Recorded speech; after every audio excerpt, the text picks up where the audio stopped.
Hello and welcome to the Risen Rose Cup. Welcome back, I should say. I haven't been here for a while, so I hope I'm not too rusty. But today it is a British invasion, unfortunately, for the NA, because I'm here with Scott, who was casting last week. How are you doing? I'm doing very well, and you know what? I'm happy to be here. I'm happy with this British invasion because, frankly, the quality of play that I was welcomed to. It was my first time casting over any last tournament, or rather the scrims and then the tournament. But nonetheless, the quality of play that you get to see within the NA scene is next level. So getting the opportunity to do it again and over these amazing women, I'm excited, to say the least, mate. It's our first time working together as well. That's something, right? Yeah. And another thing also, a lot of these teams are coming off the back of that absolutely amazing tournament that happened just recently with the Celeste Cup final, going all the way to 11 games, with a lot of these teams actually on match point as well, but finally being picked up by Lust. So it'll be incredibly interesting to actually see kind of which teams kind of take that momentum forward into coming into today. Absolutely. There's names that I'm starting to get wind of from these sort of NA scene games, and I promise I'll try and get names right to anyone tuned in. I'm sorry if I got any wrong, but I can't blame it on my accent forever. But some of those teams out there in that 11-game brawl, and it was a brawl, wasn't it, Henry? It was just non-stop action with teams like Hall of Fame standing out, doing a really good job. The Ema sisters standing out. I know that some of the teams would have been taking it personally on the basis that they maybe didn't perform as well as they have in the Risen series, to say the least. So maybe we'll see them come back fighting tonight, wanting to make a stand. So yeah, I'm excited, mate. I'm excited. Yeah, I mean, we've even got some I want to say some new rivalries because it's newer to the esports scene. We all know TSM. They've been in every rivalry under the sun. TSM CLG, a very popular one. Rest in peace CLG, unfortunately. But I think the new one on the block is the TSM Lust. They are all. They were recently even contesting one of the drop spots as well. So again, these teams have started to build up a lot of rivalries, and there's a lot of storylines going on here as well. So for sure, and it's that kind of confidence that we need to see from these teams. They're wanting to be picked up and signed by orgs as big as say TSM. So why not challenge the big dog? The big dog in the space being TSM. So you know what? Show that confidence. Drop early. Do some damage, hopefully take the contest and just carry that momentum into the rest of the night. And dare I say, Henry, it's the kind of thing that I always love seeing in game one, is teams just, have they warmed up well enough? Have they gone through their practice routines? Are they ready for it? And whether or not we'll see some early contests and early fighting remains to be seen. But I really do hope that's the case, because if you start playing with the mentals of a big team like TSM or even some of the others like Sirens, who won match point in the Rose Cup final in 4 games, it's unbelievable. So yeah, maybe we'll see some early flexing from some of these teams. Yeah, it's kind of mixed of what I've seen in the past in terms of what teams like to do. Some teams kind of do like to play it cautiously, kind of see how the games play out, especially when we have, as mentioned, teams like TSM who actually do they kind of switch up their play style quite a lot. So a lot of these teams like to feel each other out on that first game just to see, and then the second game, it's all hell breaks loose and everyone just starts contesting. Everyone, it goes crazy. Starts taking it personally, and dare I say, anyone who's ever watched me cast over some of the EMEA teams knows that I'm a huge fan of people not playing the meta. I think that's a real testament to a team when they can move away from the meta and still do damage. So I'm hoping to see some of those sort of Bangalore and Maggie combinations that we've been seeing in women's comp lately. I'm hoping to see none other than one of my personal favourites in Giggle Autumn bringing out the caustic and showing, you know what, there's a reason why I'm one of the best.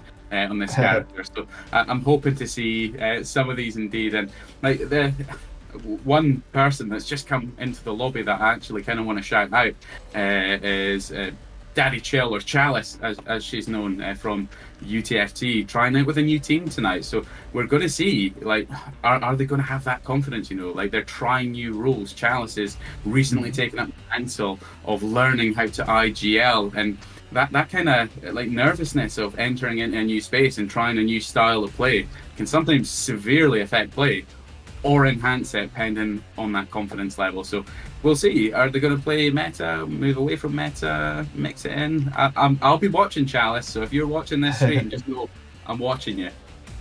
Do the team pride. And what's quite interesting to me as well is that I've not really been, I've been away for a few weeks, not been doing too many. I see a lot of the same names, but the ecosystem is still completely different to 3 weeks ago. We're talking of new teams. We've got Aftermath coming in, as you mentioned before, Hall of Fame coming in as well. Just like a lot of these teams are starting to get picked up, and even with the Celeste Cup, we saw the likes of Nicewig and Fallout all doing their bit for the women's scene as well. Like we're seeing a lot different ecosystem to what it was, as I said, 3 weeks ago. It's grown so rapidly. So hopefully a lot of these competitors realize that tournaments like this are a really good place for people to actually notice them, and for them to actually get picked up by other teams. I mean, we're looking at teams like 100 Thieves. Where who would they sign if you know? There's a lot of teams out there. Without a doubt, and you know what? You see some of the teams that have done damage before in these sort of lobbies, and you think, why are they not already signed? So you hit the nail on the head. You've got big names within the Apex space, and Wig, and even Marissa, who's playing tonight in Team Glow. Like the prize money for that Celestial League coming from them, and it's so nice to see people injecting their own funds or crowdfunding or whatever is going on to enhance the women's scene, and it is only getting stronger and stronger. So I think, you know what, realistically, in 6 months' time, a year's time, it would not surprise me if there's a fully sort of supported and flourishing women's league. You know, like maybe we'll see some big stages. You'll have your main ALGS stage, hopefully with some women's teams that are really showing that they can contend in that space, but maybe an actual dedicated one. You know, I mean, you've got Team Lust tonight, and you've got Gwen, who is unbelievable as a player. Like that was one of the real standouts that I seen a number of weeks ago. You've got Hall of Fame. Congratulations to those ladies being picked up. You've got Samurai Sky, again, another one where I was just like, so cracked. Like, what would you do if you came across them in a ranked game or something? You know, and Aftermath, like huge shout out to the ladies there for getting picked up as well. I think it's, again, the scene just going from strength to strength, Henry. It's the best state it's been in for women's comp, and I'll fight anyone who says that, oh, Apex is broken, it's there's so many issues. Like, look at the positives as well within the space. The amount of like love and support from the community that's been injected into the scene is next level, and it couldn't be done without places like our gracious host tonight in Risen Rose for allowing us to cast over this. So yeah, you know what, I'm ready to go. We've got World's Edge for the first one. Any teams, Henry, that you're kind of thinking, they're one to watch?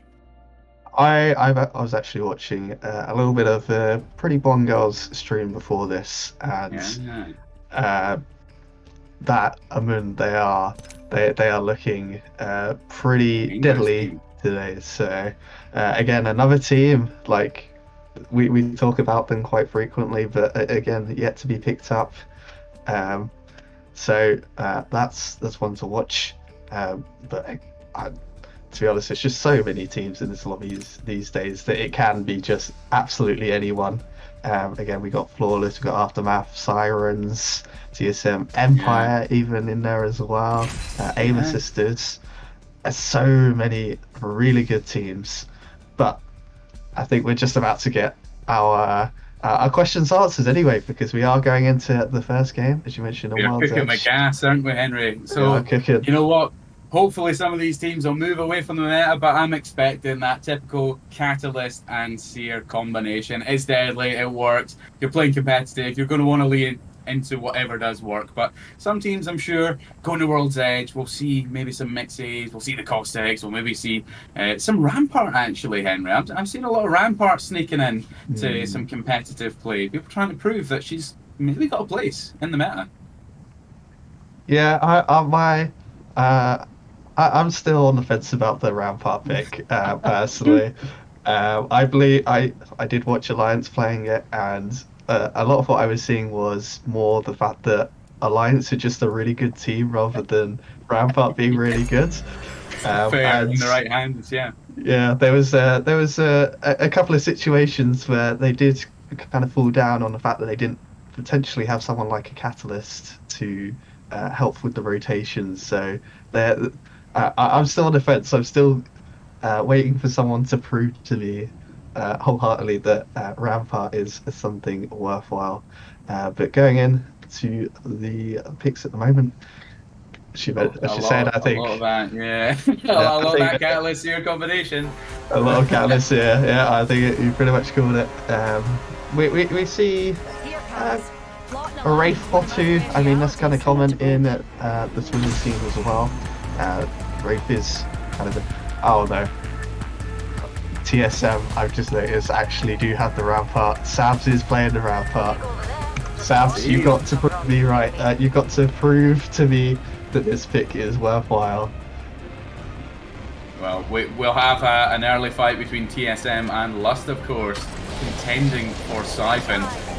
Going to be a bit early for us to see some rat-a-tatting from that Rampart Sheila, so yeah, we'll see what happens. TSM and Lust about to face off. Prowler SMG here. Yep, looks like TSM have just tried to take over the building using the Rampart to, as effective as you can use Rampart. Get your always shields up, get some extra cover.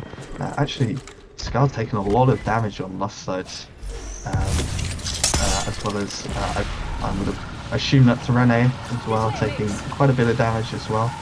So TSM poking and prodding, just seeing if they can find there any route into this. Oh, and actually do get a knock on Gwyn straight away. Devotion doing the damage there from Rainy, but we've seen a lot of attention in the kill feed at the same time. The contest over at Thermal between the Sirens and Eamon, two very strong teams, already facing off while this fight between TSM and Lust is going on. And dare I say, no disrespect to the others in the team, but Gwyn, someone that I mentioned earlier, very, very strong player. Also, their sort of rotate option, so Lust are going to have to really kind of knuckle down and coordinate this fight with the Bloodhound and Horizon to try and take down TSM. But there they go, Gwyn just getting picked up there by Scar. So, you know what, they may make a decision to say, you know what, we've lost this fight. Do we play for placement and see if we can last a little longer, or do we stretch this out in a 2v3? It's difficult call this early into the game, Henry. Yeah, they did manage to actually pick up the banner, so they may look to rotate out solutions, actually running enough Horizon as well. Unfortunately, it was the Valkyrie that has gone down, so the rotation will be a little bit more difficult. Just getting slightly pushed at the moment. I think they're kind of unsure themselves on whether they actually want to take this fight. Currently on the low ground, not a great position you want to be, especially against TSM. But actually get a lot of damage out there by Scar, but Lust do eventually fall to the hands of TSM. 1 HP, that's all that was left on Janie. So Scar nearly taking out Janie, which may have tipped the battle slightly in their favour, but I think you hit the nail on the head there, Henry. It's taking the low ground and still being that indecisive. Probably the wrong call, but no, I guess they'll just have to take that one into the next round and see what happens. But I'm just flicking out to Thermal Station just to see how that fight was going on between Eamon and Sirens, and it's not looking good, Henry. It's just Amare who is left on Team Eamon. The banners have run out on PPG and Crestep, so the Sirens are just waiting, ready. Yeah, I think they know that their Amory is on the top. Actually, looking to Dropping rotate the out. armor, Ooh. resigning to the fate that Angie was on her tail there. So there you have it, Eamon being eliminated. And again, one of those teams where you said it, Henry. They've been warming up well early. You were watching Pretty Bomb Girl stream. They're not going to be happy with that result from the Sirens. So I imagine they're going to come back locked and loaded, ready to take it into game 2. We'll just cycle through some of the teams just now as well to see what else is going on. We may have a Team Vermouth and the Aima Sisters just kind of peacocking a little bit over in Skyhook outside the zone, just holding space, just showing presence. Not really much going on, but again, we do see that caustic choice and Giggle Autumn there as well. Yeah, one thing I'm quite surprised about is usually Aftermath was dropping on the Skyhook area when TSM actually moved away from that location. So I'm assuming that they've decided to opt out of going there as well, just because there's so many teams. But I have just noticed that Baby Daxi is playing for Aima Sisters as well. Another very, very good player. I remember when she was on Lust and she would absolutely frag out. There was a time where she would she 3v1'd and then unfortunately died to a Prowler or Sword, which was heartbreaking to watch. But just poking out, just trying to see if they can find anything on the team or the high ground, which looks to be the roof. Just picking out a few damage, not really getting any knocks so far. Wasting a lot of resources in between it, but the moves are being pushed from the lower ground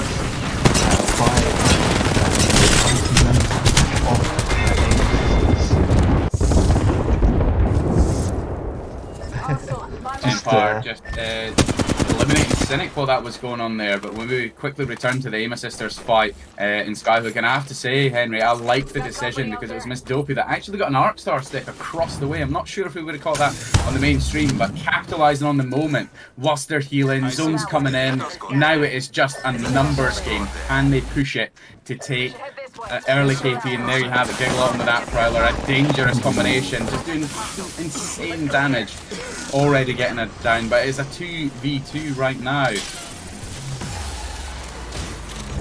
Yeah, Vermouth actually being able to trade back, they gotta decide what they want to do in this fight because they are in zone and it is starting to hurt. The member down on Vermouth has gone down, but his Jade has also been knocked by Giggle Autumn's Prowler. Absolutely vicious. That combo, I'm sure that should be banned in certain countries. It is not a nice weapon to go up against in close proximity, and I'm not sure what kind of input Giggle uses actually, whether it be controller or mouse and key, but it honestly doesn't matter. You land those shots with the Prowler at close range, you're doing damage, and there you have it. Vermouth being eliminated by the Aima Sisters there. But we've got a lot of fighting going on at Thermal as well. We've got about 4 teams facing off right now. LAV, Impact, Hall of Fame, and Glow, all close by. But the Sirens also poking in as well. If you can maybe flash the map up for the viewers, you'll see how chaotic it is right now. But we'll try and keep you in the fight as well. There you have it. See, on map right now, it is chaotic around here. Everyone just showing space and just taking position in zone. Some teams will have the information already, but nonetheless, whether they'll actually take the fight. But LAV right now looking nicely kitted out, dare I say. Lerisic with the R99, Mozambique, I like the call, Vendetta with the flatline R99, and Arima with the R301 Volt. So they're looking healthy, they're looking well kitted in terms of ammo, they're ready to do some damage. LAV starting to push up to this building, take some space in the building. It does look as though it's free. Teams are starting to move away from them. Yeah, they all seem to kind of put their heads in, wanting to find position in the zone, and well, every team just decided to run away. They got it for free. Yeah. As you said, they got a lot of good equipment as well to work with, so they'll be happy to have that position as well. As you can see, The Predators right now struggling a little bit. Wumi Hana, just the only one left. Daddy Chill and Chalice and Nessa.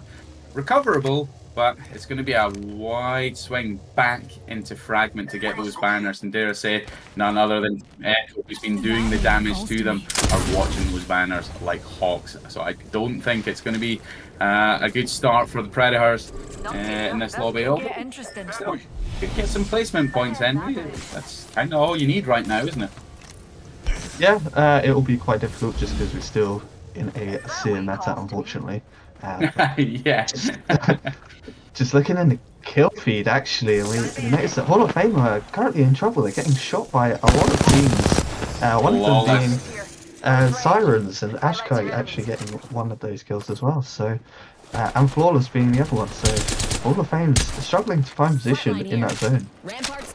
And dare I say, the Sirens able to pick off one of those kills from Team Flawless, who took out Hall of Fame there, but maybe with a little help from Kai, who, with the charge rifle no less, managed to take one of those kills, as we've seen in the kill feed. But Flawless just kind of mopping up now, taking the cliff zone, just sort of to the northeastern side of Thermal, which is a pretty solid spot, dare I say. Watch those chokes, keep other teams out, own that space, because they've got Khaleesi on the Valkyrie, so they've got options to rotate. They know they can play the south side if the zone starts pulling down there, maybe to those southern buildings, which is quite likely based on how zone's pulling, Henry, where it's going to end. So I quite like the position that Flawless have right now. They just need to own it and hold it for now. Yeah, so we're actually involved with Aftermath. We've been watching for a little bit right now. They've actually managed to get 2 knocks in a very unfamiliar place to what I'm used to seeing them in. They're actually currently outside the zone, actually finishing off Sunder pretty effectively, and it's a clean fight because there's no one around that can really punish them for this. And actually having some really good loot with those 2 gold shields as well. So I don't know how they found 2 gold shields, to be honest. And I have to say, I think that it was quite a clinical finish there, and it shows the confidence of Team Aftermath. And they've obviously just been picked up again. A huge congrats to those ladies, but the discipline there within that fight as Light got the res and the armor was dropped for Ren. I love that level of discipline. Yeah, just dropping the ball also in a fight, it's just absolutely constant at the moment. Screw what I said at the beginning that they tend to like to feel each other out. They just want blood today. Impact, they are hungry. Impact currently 1 member down, whereas Empire currently sitting in all 3 members. Hiding in the cover though. I don't like the position, Henry. I don't like it. There you have it. Gone. Empire doing a great job there. Really well coordinated, but you know what? It's a danger sometimes of holding down space in a building, Henry. If you get backed up in the corner like that, it never looks good, really. Yeah, it's always what I talk to my friends about when I'm playing, is that we'll find these positions in buildings and such, and say, oh, we're in a really good position, but it's not always the best position because everyone wants that building, so you end up getting pushed by it quite a lot. Coming out on top there, as we're moving on to aim assistants, who currently were looking for a place of their own but have been heavily punished. 2 members going down, Giggle and being the only member on a sliver of HP, and goes down to Echo. And again, these fights are so clean at the moment. Yeah, there was a lot of activity in the kill feed there, but we have it just now where TSM are facing off against Flawless. Flawless actually took out Janie earlier, but TSM got the revive on Janie and was back in the fight. Are we going to see Sams bring out the Sheila and start drilling into Flawless? It looks like it. TSM are in trouble though, because there is a team coming out from behind them. It's Team Empire. They've found them from behind. Getting a lot of damage down. Jenny has gone down to Mighty Masquerading. They've absolutely utilised their time so well here. And they've got a second member. South is also down. Miriam picking up that kill. There's only 1 member left of TSM, and it's just not looking good for them. I love the decision from Empire there to push onto that. And fair play to Flawless. They recognised the threat. Got out early because, you know what? you don't always have to fight. Sometimes just retreating and regrouping is the right call, and that was the right call there because Empire walking up on TSM, doing the damage while they were kind of exposed on the flank, and now Empire are actually facing off against Flawless. This is a confident team right now. They're ready to fight. They want some KP and they want placement to go with it as well. As Aftermath have gone out to Team Sirens in the kill feed as well. These teams are absolutely relentless at the moment. They're just fight after fight after fight. And we're seeing Titans versus Titans over and over again, like Aftermath versus Sirens. Two pretty big teams at the moment. Jumping on board with Team Empire, who have found the final member of TSM. Found in one of the bins. Gotta be done something. Great shots there from Arima to take out Mike Macaroni, who they're being pushed from the sort of southern side of zone by Flawless. So Flawless kind of with a height and zone here. It's looking pretty right now. They've got the Catalyst Veil up just now. But Empire just struggling. It's just down to Wasabi to try and hopefully get out with the Raid Portal. Yeah, it's just going to be down to the one now because Miriam and Macaroni are out. But again, Flawless on the height there, just holding out LEV from the height. Flawless, a very confident team and one that typically often in my EMEA tournaments and does do the damage, walking away with prize money on our last one. But you know what? I've seen it where they've struggled against some of these NA teams, but it doesn't look like they're struggling this game, Henry. No, absolutely not. They're doing very well at the moment, and as I was saying, the teams are absolutely relentless fighting each other one after another. And again, they're still playing Estesu, actually taking down Vendetco, LAV, Lab. Another team going down there, and we're down to 5 teams. Unbelievable. And you know what? Desu is really one of those players that I'm really surprised hasn't been approached to be picked up alongside Flawless. Desu is just absolutely dangerous. It doesn't matter what weapon you put in her hand, she can own it and just finish you like so quickly. So fair play to Team Flawless right now, who are still in a good spot. They just need to slow play this from where they are. And they'll hold the zone within the choke. Let the teams fight over the buildings. You called it earlier, Henry, where a lot of people will want to take the buildings where that respawn beacon is, thinking it's the best spot. But against teams that might have Seer or a Catalyst, it's not always the case. So I'm actually going to call it early, where I believe it will be Flawless that takes the win on this one, just solely based on position. But it's never over until it's over with Apex. You've still got the Sirens in the fight. You've still got Echo in the fight. LAV have a lone Seer, and that's all you need, you know? You get the information from the Seer, you might be able to do some damage as a third party and just mop up. So it is looking confident for Flawless, but who are you kind of backing in this one, Henry?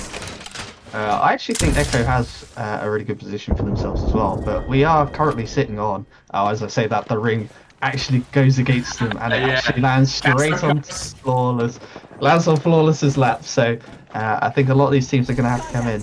We've only actually got 2 full teams left. Sirens down a member as well.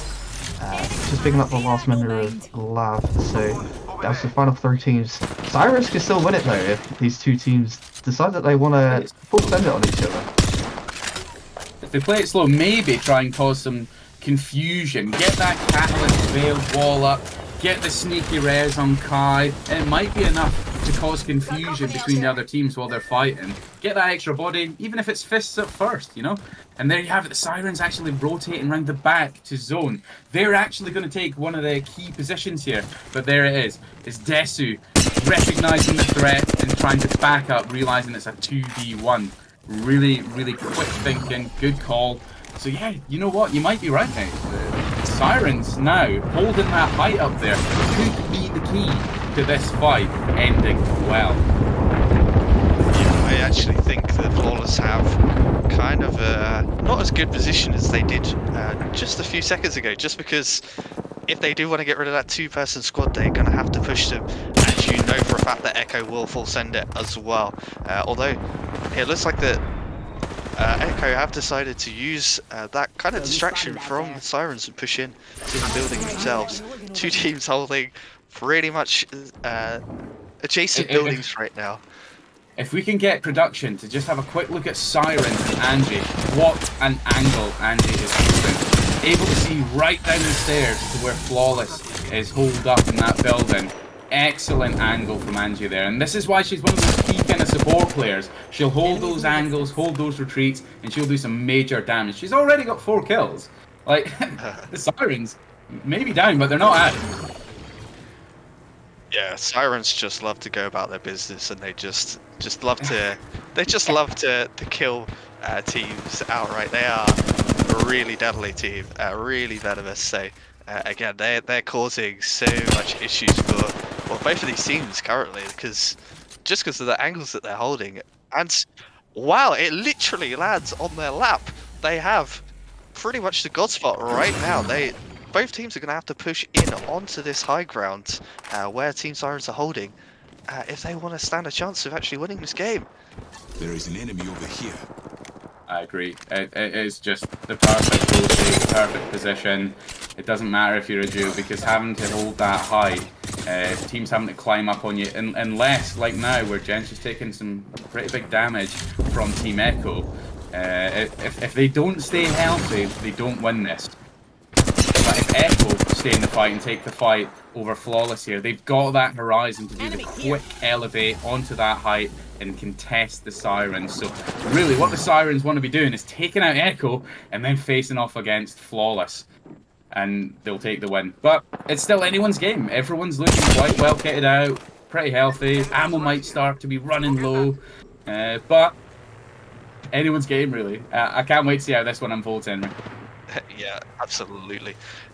So, I mean, Echo have managed to find their position on top of the building that Flawless are holding as well. So they have found sort of an angle onto Sirens as well to potentially push them away. But once the zone comes in, Sirens can almost hide behind a rock and just let these two teams try and push in, because they're going to have to meet each other in the middle somewhere. And as they're not in a good spot. I think you're right. Echo are in a bad spot. They've got zone at their back. They have to move out, and then this is when the Sirens are going to start to melt them, do some damage. There you have it. They're moving early with the horizon. This is when Flawless will start to walk up now. Excellent call from Angie to block off, do that veil. Wow. Excellent call. Really coordinated. They'll get fully healthy. It looks like Echo are a little bit off on timing as well, because Carlito's on the down on the floor. Felice melted Angie through that wall. Obviously able to see something I couldn't. Maybe through some sort of seer exhibit, but unfortunate end for the Sirens there. I thought they had it, but there you have it. Echo eliminated and Flawless take the win with Sirens in second place. So it was just a game of patience there, dare I say, Henry. Yep. Yeah, absolutely. It was a bit of an awkward spot for Team Echo, as they did have to move. They didn't have really the cover on that high ground, and Sirens were just looking on them and absolutely eliminating their health bars pretty efficiently, of what we're used to seeing from Team Sirens. So they kind of had to move. Meaning that it kind of made it a little bit more difficult for Team Sirens, as they did have to go against that 3-person squad of Flawless. Again, as you mentioned, just playing the patient game like they can. Yeah. They had a lot of time to work with, and as soon as they saw Omen start going down, they poked their head out, got a knock, and it was kind of over from there. Absolutely. I tell you what, down but not out. I love that angle that we caught Angie on. Just holding that space, looking straight down the stairs, able to see Flawless, but then Echo moving up to that other zone. It did put enough pressure on them, but excellent call to get that catalyst wall up and block vision, but it wasn't enough. That exhibit was down. Flawless were able to return fire, shoot the big scores, and take down the Sirens. But there we have the scores coming up right now. Flawless getting a nice 8 KP game, 12 KP 12 RP position, currently matched with 20 points with the Sirens, who are also on 20. So maybe we're going to see these teams, Henry, face off and start to flex a little bit more. I want to see more Sirens and flawless action, dare I say. Yeah, I think this is kind of like what we're used to seeing way back in the early days, where we had so many kind of like the edge playing teams, a lot of teams fighting, a lot of teams third partying. We're kind of going back to kind of like the old days, should I? The ye old days, should I? The OG say. days. The OG days. There we go. But looking down at the other teams on the scoreboard, Echo doing a good job themselves with 7 kills and 14 points to their name as well. Empire 9 kills. Looking at Impact getting 5 kills themselves. TSM with 3. Aftermath with 4. It's quite looking... a good spread of kills. The lower down the leaderboard you go, I think they've done a really good job. But I actually, you touched on a team there, Team Empire, Henry. I really have to give them credit, because you know what? They played a confident and aggressive game. They were picking off fights. As soon as they heard something, they were walking up to it, doing the damage, as we've seen earlier with the one on TSM. And it was actually the winners of that game, Flawless, who made that decision to leave. And that's one of the things that's absolutely key in Apex, and quite often forgotten, even at competitive play, is sometimes it makes sense to back off. If a fight doesn't look good, don't take it.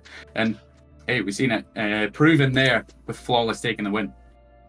Yeah, absolutely. As you said, like maybe this team as well, Team Empire, especially since they've been signed to Team Empire, it looks like they've really stepped it up.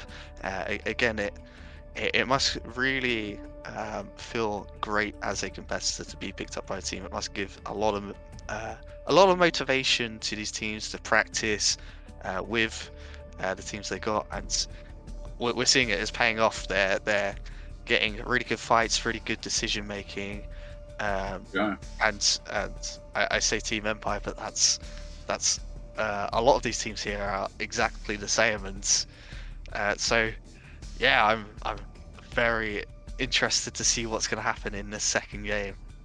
Yeah, and I actually want to touch on Team Empire there again, because one of the first experiences I had with Team Empire was probably about 8 weeks ago. They were playing in a tournament that I was hosting, and one of the comments I said, and I didn't know at the time, it was one of the first times they'd sort of played together, I said, they're just so coordinated. They're so good together, and they prove it. They not only got signed by Empire, but they prove it every single time they play. And okay, not every team can have a great drop or a great game all the time, but Empire, it's that level of consistency that you just see come from them every single time they play. So always one to watch. So Team Empire are definitely going to go places, start shaking up some of these Women's League lobbies, and maybe even beyond. Maybe we'll see them in Challenger Circuit. Maybe we'll see them start to shake up the bigger leagues, and I certainly hope so, because I think every single person in that team conducts themselves with integrity and competes at such a high level, and it's such a great thing to see.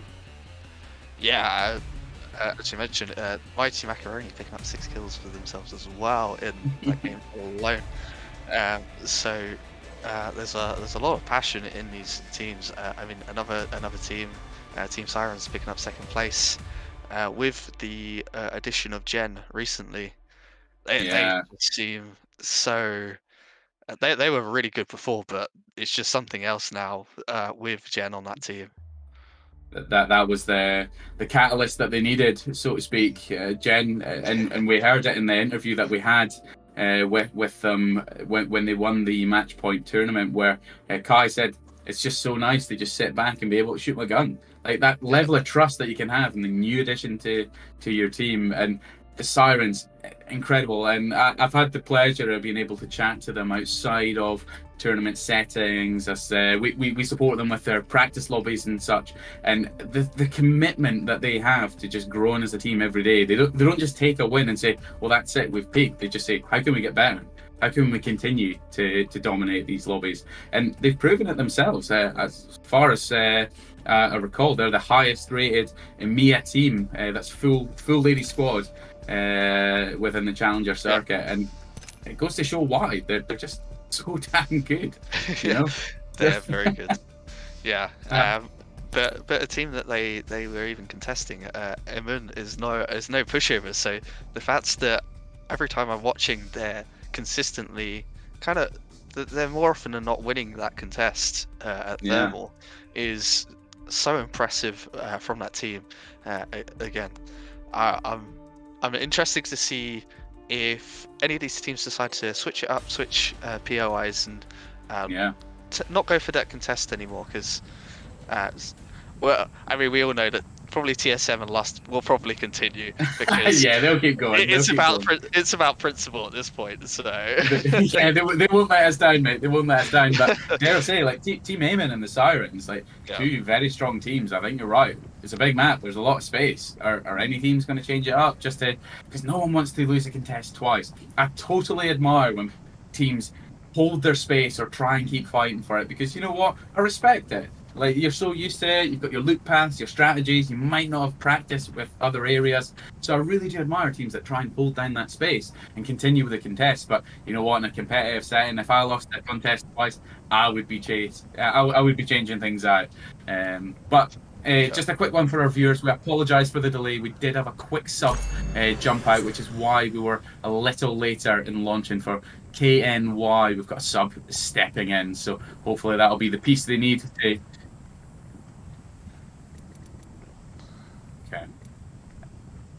So hopefully that'll be the piece they need to be able to carry that into the next game and come out on top. Because I think they were quite an early exit in that one, Henry. First team out, KNY. Maybe this will be what they need to see a change. Yeah. Not sure what's going to happen there, but hopefully everything's okay on their end. What I actually want to watch the Sirens contest at Thermal to see if it happens again. It does look like it will be happening again. So I'll be really interested to kind of see what the difference is between what Sirens are doing and what Aemon are doing in terms of when they drop to Thermal. And again, let's see if Sirens can hold their... Oh no. We did see Angie actually drop off that high ground. Did manage to get in. Straight on the spikes. Pretty Bongo has gone down. So it looks like Sirens are currently winning. They've got 2 members down already. Amory following as well. Just the solo member again. I love the decision here though with Crestep. Solo, Butaloba, let's craft these banners up, reset. Sirens just dominating, Henry. Just dominating that space. It's Thermal they're so comfortable with, so used to. It wouldn't surprise me if they could beat out Alliance there, you know? They know that space so well. I'd love to see that one day. Just see if those ladies can beat out some of the best within EMEA. They do give me Alliance vibes when they do play. And I mean, even then, I saw Angie falling off the high grounds accidentally without picking up the purple shield, and they still come out on top. This is how good these teams are in these tournaments. So, and again, looking across the map, we see, lo and behold, the contest still going down between TSM and Lust. Lasting a bit longer this time. Looks like Lust. No downs, but loot is low, armor's not so great. Teams are just being patient, and I love this TSM comp, I have to say. Maggie, Rampart, and Val. That is a comp that shows confidence with your fights and ability to be able to grief teams with that Maggie drill. As we see with Ava there, just trying to fire it through the ceiling like, hey, I see you. I'm going to try and damage you. I don't know if you cast Custom, but they are looking a bit hairy at the moment. As JD has gone down to Scar. Absolutely beamed there with we that have it. Scar did get the knockback onto Scar though, so we do see the Reds actually on Team Lust. Scar being picked up again. I don't know if TSM managed to get them on them. They did. Jenny's back up on her feet. I love that, you know, like the R99, great, even better since the slight buff, but R99 against the minigun. I think I know what one's going to win this one, so I think that Lust have to be a little bit careful. Maybe even break away, you know, like using a lot of heals really early. A lot of teams are going to start to hear this fight and potentially swing round and try and mop up on whatever damage gets exchanged.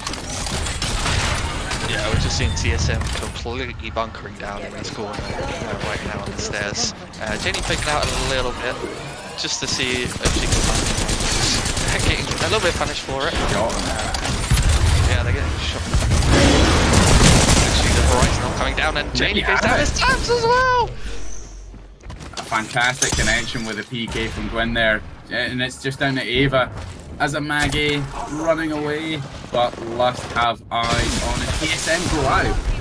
TSM, the second team to be eliminated tonight, and Lust, there you have it. I said it was going to happen. We have Glow walking in as the third party, trying to mop this one up. Feel that? That's Glue. Maya and Marissa, I know that's you on Oh God, I'm Whiffing. Massive shout out to Marissa for her generosity to not only the women's comp scene with donations to prize pots and whatnot, but equally with her coaching that she does with community. An absolute credit to the women's scene and just overall Apex scene. Hoping to see some action from you tonight, Coach.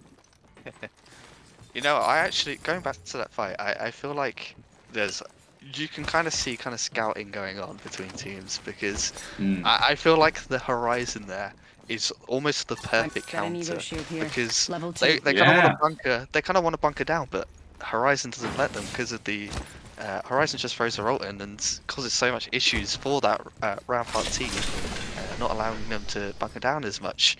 And we saw it there. They utilised it, pulled them slightly out of their cover, and absolutely beamed 2 members immediately and come out with the win. It's a really great point, and quite honestly, I would say that's where the game and a lot of the characters and legends are so well balanced. And okay, there's always a meta that people lean into, but like you say, if people want to test out Rampart is about locking down and controlling small spaces, and TSM just took too little space there that they couldn't move away from the Horizon. So yeah, I think you're absolutely right. Horizon really could be one of those sort of key counters to any sort of Rampart play if we see Rampart start to sneak in a little bit more into the comp scene. Yeah, hopefully we'll see that. As we do see, Creastep has unfortunately been found in the key kill feed, and even have finally been eliminated with that solo member. Currently looking at Cynic versus Empire in this northeastern sides. Empire coming off the back, feeling quite confident, holding high ground into Cynic's team. Again, a lot of big names on this Cynic team as well. Wonder Nikki, Piper, and Natty. Actually getting a really good grenades down there, and they're just going to full send it. We know Cynic, we know a lot of these players love to do this. Wonder Nikki especially, hunting down Mighty Mac already being eliminated. And here we go, they just push the portal away. We're coming, we're not afraid of that port and what's waiting on the other side. There you have it, Cynic just doing some, and there you have it, Empire gone. Great shot there from that. He almost got away there with Savvy, but not against Cynic. And what I loved about that exchange there, Henry, was it was actually Empire that had the height on Cynic at first, but they then switched it. Just took the height, forced them into a bad spot. That Thermite was the playmaker. Really well played. Yeah, that was absolutely goated grenade there as well. The incendiary grenades burning. A lot of their shields down on that side of Empire. And again, if they see an opportunity to push, we know that these players are going to push. It's kind of Wonder Nikki's thing, kind of signature move at this point. I've seen them on teams chase a team for 5 minutes around the map. It's kind of crazy. So yeah, just absolutely great plays there. Looking across the map, we're seeing a lot of teams now converging towards the northern side of the ring. Hall of Fame currently in a battle themselves. In a big fight with Lust, and Lust getting some height, getting that Horizon down. Let's go there. Two Horizons facing off, and you know what? I kind of miss when Horizon was a bit more of the meta, to be honest. But again, Seer being a part of that. But a lot of Horizon players were obviously feeling a little slight that they were being nerfed, but I didn't feel it was that big a nerf, to be honest. Great shots. Yeah, as we see some matches taken down. Two members go down in Hall of Fame and Limits. And Flawless as well, our winners from the last game. Well. Also going down in kill feeds. But yeah, Glow being the ones to take care of Flawless there, Henry. We missed that one, but that's a big team that you want to take out. Yeah, absolutely. But yeah, going back to your point about the Horizon. Yeah, I think it's just a case of she's kind of having to be played slightly differently to what we're used to seeing. As again, Lust, no breaks. They are currently in another fight right now, and that is Cynic on the other side. Cynic trying to capitalize on the fact that, of course, Lust has just been fighting, but they make the decision to actually get out, reset, fair play. You know what, Cynic, good call, because they'll get fully reset, fully healthy, and then have the ability to try and get back into zone. So sometimes you got to make those plays, try and get that opening, but they realized this isn't in our favor and made the decision to leave. So a wise call from Cynic there. Yeah, you know, I don't know if I've ever seen Python 1 Nikki actually using a Valkyrie ult away from a fight. Usually they're wanting to go into the fight. But yeah, a great decision there. They obviously took a lot of damage, so quick thinking there as well. Like under pressure, it's really good to make those quick decisions, and it paid off for them. They did get away, and actually it means that they get to hold the zone as well. So Lust having to make a long rotation around now towards the Harvester side, because they know if they decide to take that fight, they're likely to not have a great position with the ring at their backs. They may run into Glow though, who are holding the other side of Harvester at the moment, also making their rotation in. So we'll have to see how Lust fare in that situation. I think Lust are obviously making the decision to go to Crafter, maybe just try and reset, get some extra heals before then moving in. And you know what? Fair play. Like, I'm liking the decision. Like, let's try and extend our survivability. There's 11 squads left. We were just in a big fight. I like the decision. They just need to get enough heals to be able to come up to the south side of Landslide. And if we actually bring up the map just now on production, you can see it's none other than the Sirens locking down space at Landslide. No one wants to enter that space. So you've got Kai, Angie, and Jen looking at it right there. But we're going to see Cynic come out of the tunnel soon and potentially face off against the Sirens. So it might be the opening that Glow need to either pick fight, try and get some more KP, or maybe they'll just heal up and take position in zone. Yeah, I mean, it's again, we're seeing the switch up play kind of from the Sirens, where they are playing a bit more of a zonal play style this time. Actually having two teams that they're going to have to hold out now. I mean, they are quite capable of doing it. Team Glow, Glow on one side and it's Cynic on the other. And again, even Lust might be in that area as well if they do decide to rotate out of Harvester. They're still currently in it as Both teams have broken off. They've left it so that the Sirens still own Landslide. Talk about confidence as a team when you can just comfortably take space and teams don't want to fight you. Like, these ladies must be on an absolute high, you know? But just switching out to KNY. We've actually got fighting in Skyhook just now between KNY and the Aima sisters. Two exhibits going down. Seer versus Seer team. Giggle getting the quick knock to the R99. The caustic gas comes out as well. Just what's needed to force them out of the building and into open space. Giggle absolutely melting, and KNY going down rather quickly. A very quick fight from the Aima sisters there. Play the legends you're confident in. Don't lean into the meta. If you're good with Caustic, play Caustic. And Hey, shows the success that you can have, Henry, when you can just mop up a team that quickly in a fight. Fair play to the Aim Assisters. Yeah, you're absolutely right. If you're so confident on a character and on a playstyle as well, they love to hold a building and just wait for teams to come to them, which more often happens more often than not usually. So picking up some extra KP there. And we'll make that rotation into the zone in the northern side. They will be running into Aftermath though, who are currently holding that northern side, as well as Lav. Lav not so much in a position to be able to shoot. Actually, Lav have seen them made a look to also get involved. But Ren not in a good spot.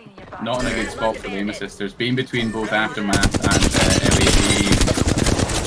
Not a good space. They're going to want to try and make a decision with that Valkyrie, land somewhere else. Like they could hold the ramp, but dare I say, like Zone's probably going to pull into the sort of open space, sort of northern side of Kite Down if it's the zone I think it could be.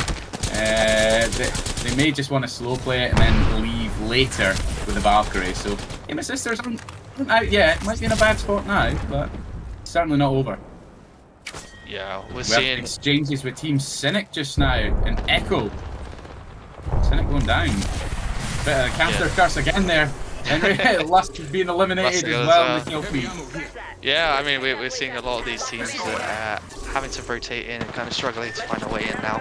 Cynic and Lust being two of these teams just being held out by a lot of these teams. Glow actually being the ones to finally contest them on that and finally push them even with Sirens in the area.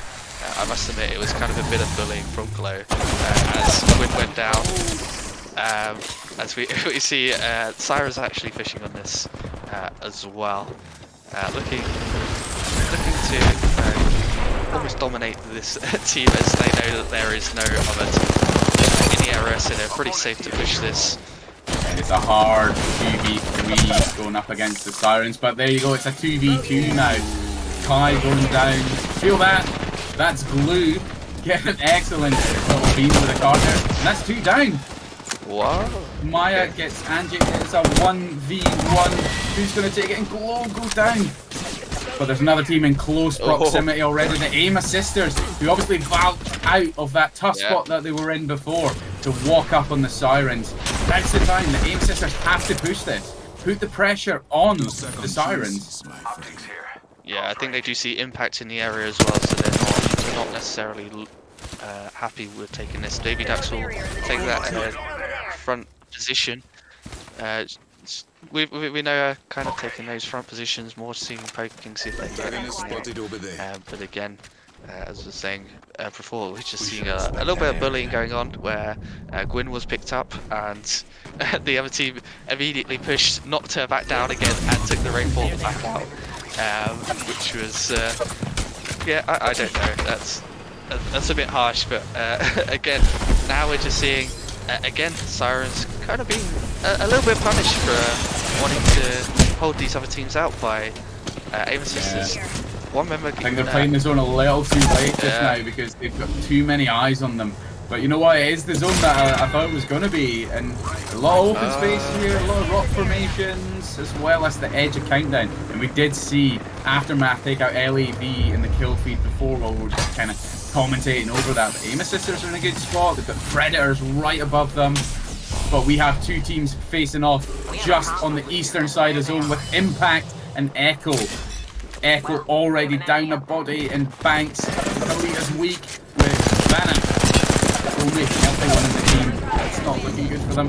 It is a 1v1, and Carlita is very, very weak right now. Don't want to overextend too much on this heal right now. He may be picked off, but it could be enough, you know. Jasmine on the Catalyst, you've got Seer, slow healing. Could be enough fight really. Prime time for a third party to come in, but other teams are facing off at the exact same time. We've got Carlita pretty much one shot. Predators gone at the same time. Yeah. I mean, the site's still going on the eastern side as well with Impact. Currently two members down a piece for both teams. Impact to picking up one member and immediately re-knocked again. Again, we're talking about the bullying, but it's actually Aim Assisters who have noticed this and have picked up the final member of Echo, and it doesn't look good for this solo member inside. And there goes Impact as well. A valiant stand, but we have it. Aim Assisters against Aftermath. It's looking as though Aftermath might have a slight advantage in terms of health, but the Aim Assisters still looking pretty good, you know. They've got the caustic gas ready. It's anyone's fight, but the Aim Assisters trying to make open and play with the caustic gas. Giggle getting that gas out right now, and it connects slightly, causing Aftermath to have to back up a little bit. Henry and Beck's getting a good angle on the Aim Assisters here, Henry. It really is anyone's game right now. Yeah, I thought Aftermath was holding a really good position. Had to give it up slightly. Taking a lot of damage from Lyric. Lyric actually getting a knock on Baby Ducks as Giggle Autumn trades back onto Ren, as well as Banner and Beck's going down. So it's currently a 2v1. Lyric, the sole survivor of Aftermath, and does go down. Aim Assisters taking the second game on World's Edge. If Light was just a little bit quicker with that swing there, maybe would have been enough to take care of Caustic, because Giggle had that gold armor, got 2 cells off quickly, which basically just threw, from at least a numbers perspective, threw the game back in their favour. So really, really well played to the Aim Assisters. And you know what?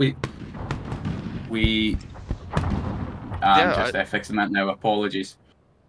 Yeah, I think I was going to say with Aftermath, they had quite a good position in that zone, but they decided that they wanted to get some KP, which I think cost them a little bit in terms of positional wise. But again, keeping out a team like Aim Assisters is really difficult, especially when you've kind of got that caustic being one member, especially in those final zones where it's quite hard to hold off a team that's able to just kind of gas out the area, make it difficult, doing a lot of visual clutter, and sure, Aim Assisters coming in and managing to get 2 knocks.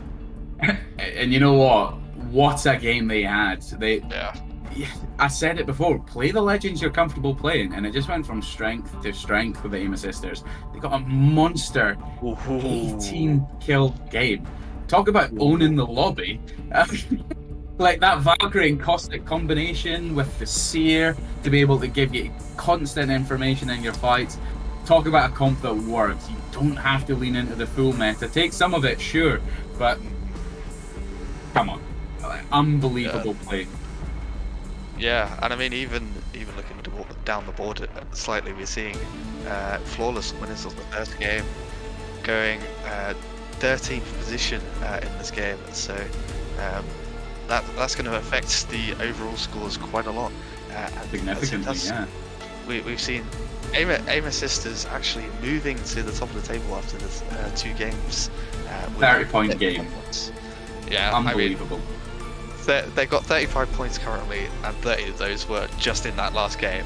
So you can kind of see how they kind of wanted to play that game, and they definitely showed up quite a lot there.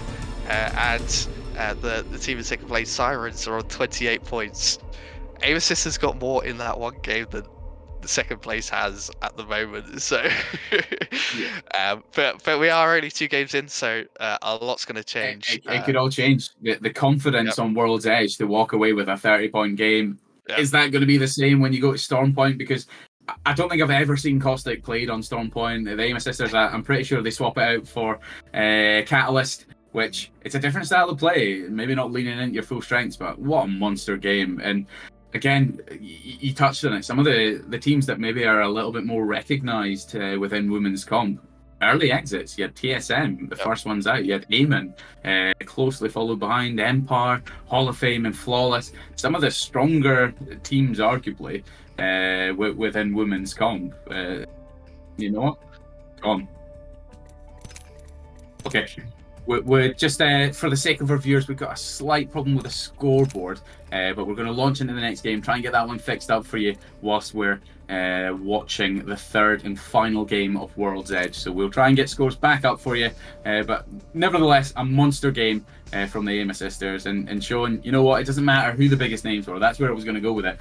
Who the biggest and most well-known names are. You can have teams like the Amos sisters just come out from nowhere and be like, hey, come sign us. We're great. And like, they should be signed. Come on, after a game like that.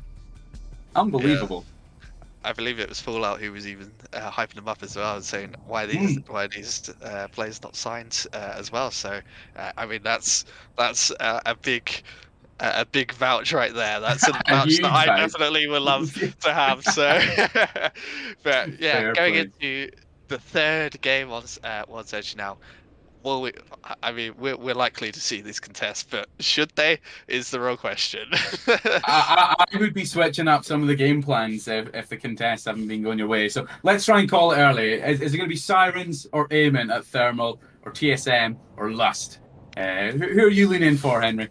We're actually currently 1-for-1 in the TSM Lust from today. Yeah, that's true. I would love to have an actual overall scoreboard though, kind of that contest to see who's actually winning that overall. I'm sure someone has that somewhere. There's definitely one of these players have that spreadsheet that show who's actually winning that contest. But it's anyone's game between those two teams. In terms of Sirens versus Aimant, I mean, it's hard to not say Sirens are going to win. They've just won 2 back-to-back. If the third contest comes down, it's hard to not back them. Here's a good spot to probably lose quite a lot of money if you're backing if you're not backing them really. You want to be careful, for sure. But hey, I'm going to put some faith in Team Aimant. They've lost twice at Thermal, managed to get away with Crest up with the Loba to try and reset. I have faith. If they go for it again, maybe they'll just coordinate and give the Sirens a shock, because the Sirens are a confident team. Yeah. Oh, they've actually switched out. Aimant have actually decided to go to the Dream area, which actually KMY are holding at the moment. So maybe I guess thinking early action with Lust and TSM. Then one fight to watch, Henry. Yeah, Aimant maybe thinking that there's a stand in the tree, so deciding to switch out as we are on board with this Lust versus TSM. We're currently 1 apiece. Gwyn down on team Lust. Currently, as I say that, the second Lust. Loving this call from Jamie to go Pathfinder. Talk about being able to be aggressive. Ava getting eliminated, full finish there, but I love it. It's just down to Scar now to try and contend against a Pathfinder and a Horizon. So 2 very obviously strong movement legends. You want to be careful, Scar. And maybe leaning into TSM that they take this contest 2 for 1. Well, this goes back to what I was saying in the second game, where they were using the Horizon to potentially counter that Rampart. TSM deciding, well, we're not going to fall for that again, so we're just going to switch it up as well.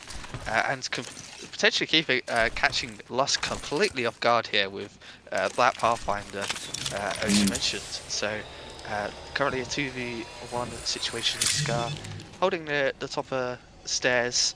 TSM without their Scout Legends, so they potentially don't know where Scar is currently. So they're going to play it a little bit safe, a little bit cautiously, just to make sure that they don't miss Scar leaving the area.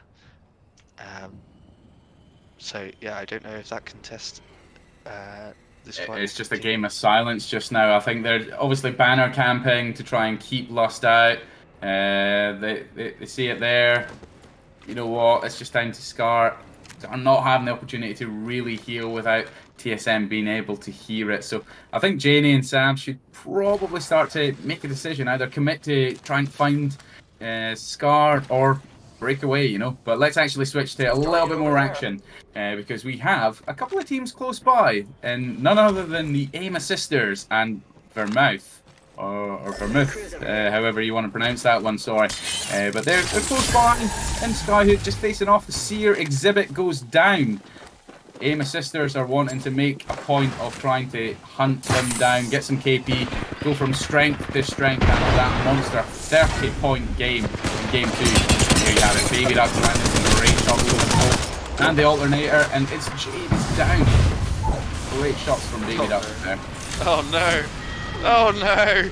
The gigawatt of gas! No. Oh, that's why you played the coal stick. The gas causing him absolute problems there for Vermouth, and unfortunately going down. But as we like to say on Apex, the fun never stops as we have another fight going down at Countdown. Aftermath currently in a battle against Sonder. Not heard too much from Sonder currently, so see how they do in this building. Holding some good angles with the catalyst actually going down at the ceiling. Get that information. We'll see kind of what Aftermath decides that they want to do here. Actually down and see it ults. Getting a lot of damage down from Banner and Vex right there. Exchange the damage there. Good angle from Banry and Bex there. Just getting those shots with R301 there. Run that R400 combination, so ammo will start getting scarce if they cannot finish this fight. And as we've seen it there, Lust being found in the kill feed as well. That's how this fight was going down. Great shots with the R99 from Banry and Bex. There you have it. Oh, we're passing it now. And it's over. That was really well played. That was unfortunate from Little Canoe. Come running out the building, not realizing Barrier Vex was behind them, and Barrier Vex just shooting that R99 right into the backside. But Barrier Vex also making quite an intelligent play as well with the Gatlas Wall, actually flying over the top of it with Valkyrie to get the higher angle and not to alert the enemy team. Catching one member off and absolutely decimating that health bar. So really good fight there from Aftermath, and now they claim Countdown for themselves and have quite a easy rotation now into this zone. Sure, and you said it yourself, the fun never stops, Henry, because we have Hall of Fame facing off against Empire over at Overlook, where it's looking at someone's going to pull this way. Currently got eyes on Empire just now. Mighty Macaroni in that sniper tower with a charge rifle and a Volt. An interesting decision, but you know what? It's feeling as though it could be pulling up this way. So we'll hope to see a little bit of action between Empire and Hall of Fame. Two teams recently signed, proving why they've been signed. I was going to say it would be bold for them to go in, but I just watched Impact dive in onto Cynic and absolutely get decimated there. So Cynic taking out Impact quite easy, but again, just watching a lot of teams in this area wanting these buildings. We're used to seeing a lot of these competitors wanting to hold these buildings. So Hall of Fame doing some insane damage with the wingman, as we've seen there. Chicken just. I have to say, Henry, if those shots landed on me in ranked, I'd be like, no, Sam's cheating. Yeah, Sam's gonna. But you know what? Sometimes just good players just land good shots, and I love the decision from Samurai Sky to swap out with Tukin there. You're landing those shots with the wingman. You've got the skull piercer. You farm this out armor for us. That's all we need. And as we can see with Hall of Fame, they do indeed have the information already. They know where zone's pulling. It is pulling up into this area as well. So I'm sure we'll have one of these exciting end zones in the open space near Overlook later. But fair play. Great shots from Hall of Fame. Let's scope this quadrant down here. I've just taken a look down at Harvester and just noticed that there are 3 teams in Harvester for some reason. One of them being KNY being taken out by Team Sirens, but now we're looking at a Team Sirens versus TSM battle. This is a battle of the ages. Great shots from Slabs on Kai. Down him with that Nemesis. Dangerous weapon. Perhaps a little too strong, but you know what? If you can land those shots, take it, you know. Sandy is finishing Kai there. It is a 3. Oh, sorry, it's a 2-on-2 because Ava is already down. But Angie's pretty much flat shot as well. Janie going down. Jen getting a nice little finish. So it is currently a 1-on-1. Sabs on Horizon against Jen on Seer. I'm feeling it could lean more into Sabs on the Horizon, but they do not have the ultimate. Great shots. That was interesting. Better Jen to get that refresh. Great decision to give it. They have it. The Siren's going down. I love the decision from Sabs there. Currently a kill leader with 4 kills. Take care of that knockdown. Force a difficult situation and call from Jen to have to move into the open space.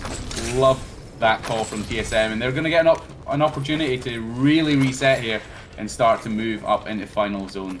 Well played, TSM. Yeah, absolutely. And we asked the question: how do you counter the best women's team statistically in EMEA? And that is, you have your own EMEA player take out the whole team. Sam's absolutely going crazy there. Putting me on the map. Come on. Yeah, let's go. Incredible. I love it. It's not just the British invasion, it's the EMEA invasion. Yeah, of course. Let's go. We haven't really leaned into that, Henry, the British invasion of casters. We've got England and Scotland tonight casting over this incredible. Level 3. And we just want to give a little shout out to chat just now. So Chaos Shreds, thank you so much for the gifted subs. One going out to Enchantress. I notice we've got Shigogo, Asher, Vok, Yiros, and Misfit all getting gifted subs. Thank you so much for your generosity, Chaos. Thank you so much. Yeah, absolutely. Wishing that was me, but you know, that's how life goes sometimes, you know. Talk about coughing with your hand out. That's what the Scottish do, not the English, mate. Come on. Oh, I don't know. I'm willing to take anything. So. Let's go this way. Fair. Coming back to the game though, the reason why we're here, we've got a lot of teams fighting their way into zone now. So I think a lot of teams opting to not stay in this fragment east area where TSM are rotating into, so they're actually getting a free rotation in, actually building the eastern side of the 4 teams. One of them being Flawless, who are kind of struggling a little bit because a team that was being contested. We're not seeing too much of them today just because of those contests, but finally getting into the swing of things, potentially looking to come up behind Flawless and catch them off guard whilst they're poking and prodding at the other teams such as Lab sitting in front of them. And you know what? We've just seen Ava finishing up. Marissa there as well, and Team Glow and TSM are just dominating on edge just now. They've got it. Feel that. That's Blue. It's down to you and Jamie just swinging round. You see a Pathfinder coming at you like that with that skin, and you know what? I just throw. I just like, yeah, it's over. End of the road. But you've got it now where TSM are walking up on Eamon, who are walking up on Flawless, who are walking up on LEV. It is getting crazy at the south side of this zone. Yeah, it's kind of rough for a lot of these teams just because they're not really finding the areas to get into, but Eamon actually finding an area in a building. Again, we see a lot of these competitors do love to help these buildings, especially in these final zones. So this real estate is, if you have one of these properties, you're going to get paid an absolute fortune if you're renting out, especially. But you make it sound like Monopoly and not Apex. Oh yeah. And it's fine real estate, and it's going to pay off. yeah. This is what I don't know what it is for the American version, but it's equivalent to Mayfair. It must be like Washington DC, the White House is the White House, the Mayfair equivalent. Who knows? Yeah, But we'll have to get confirmation on that at some point. someone should confirm for us. What's the Mayfair on American Monopoly? We need to know, because Eamon have it and managed to keep TSM out. Which is actually a really good call. Let's keep it serious about the game just now. Crestep locking down that space with the catalyst. It forced TSM to move away, which has given other teams a chance to move up on this fight. And so I think Eamon played that really well, because they're not looking particularly healthy in terms of armor. You've got Amory still rocking white. It's a pretty good call. Let's play defensively. Let other teams try and move up, and let's see what we can do to drag this fight out and last a little bit longer. Yeah, and I mean it's kind of begs the question as well. But teams like Empire, who are currently sitting outside the zone with 2 members, how are they going to find their way in? Because you've got TSM and AIM slightly to the west side. You've got Empire holding everybody, and then on the eastern side you've got Cloud. So how are they going to find their way in? Yeah, so we're just gonna. We've got Team Aftermath just now up on.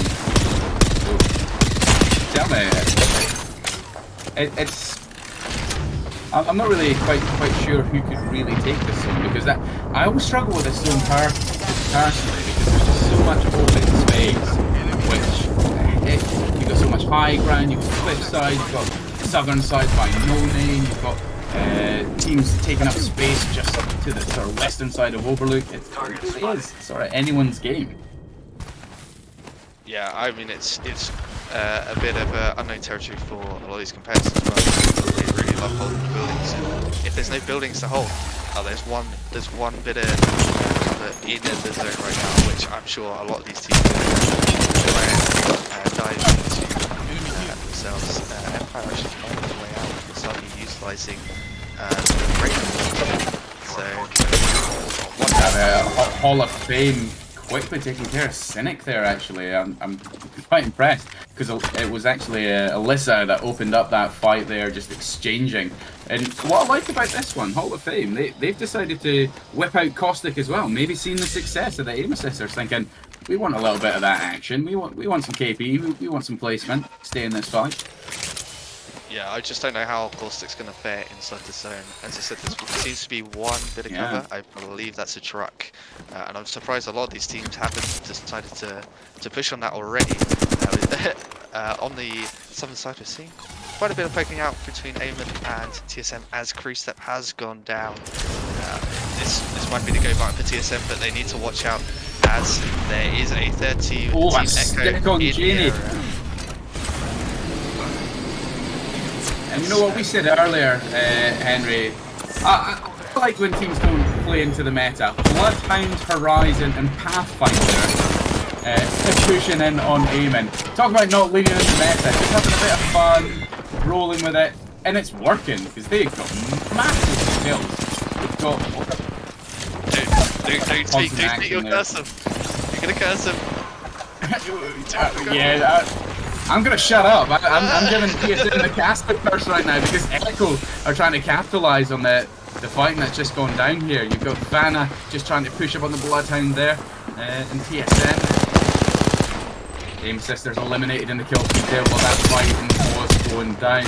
But you have it where Arima also, the gas still going, despite being eliminated. TSM have come out quite nicely in this. Yes, they lost Shane.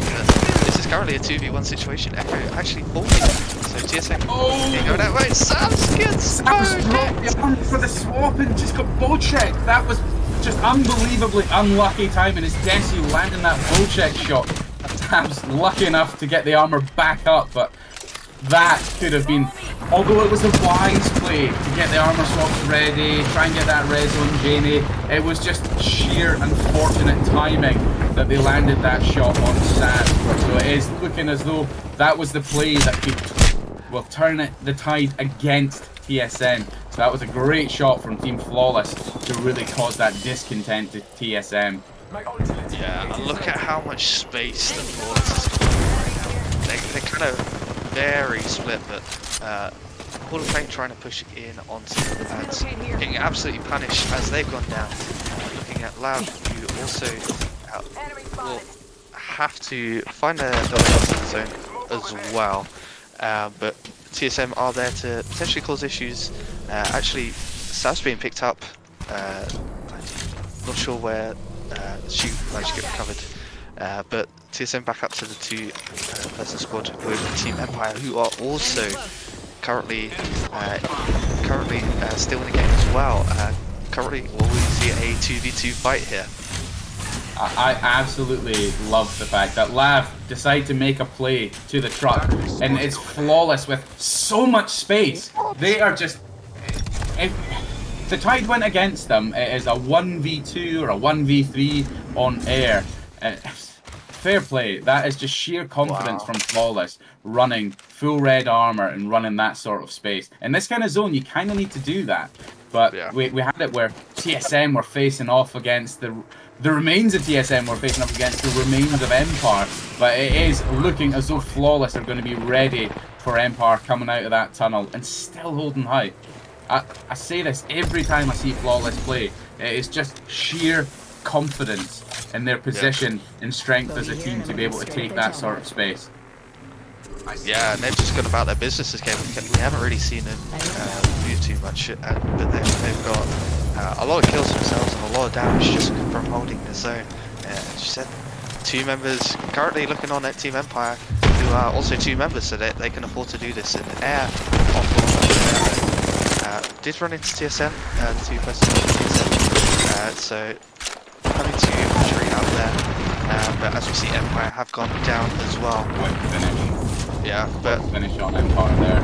That Arcstar opened up the play there. And Flawless again, fully healthy, getting ready to push. And an interesting call from Khaleesi to swap the red Evo for the gold. And that's obviously a decision to be able to get that quick heal, quick 50 HP on the shield cell if this fight drags out a little longer. But it's down to LAV, TSM and Flawless to try and close out this game. And dare I say, it is looking like Flawless have the space and the angles to win this.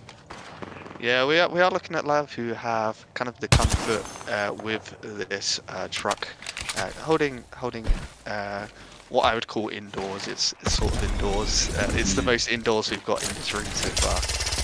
But TSM are kind of holding this rock in this corner.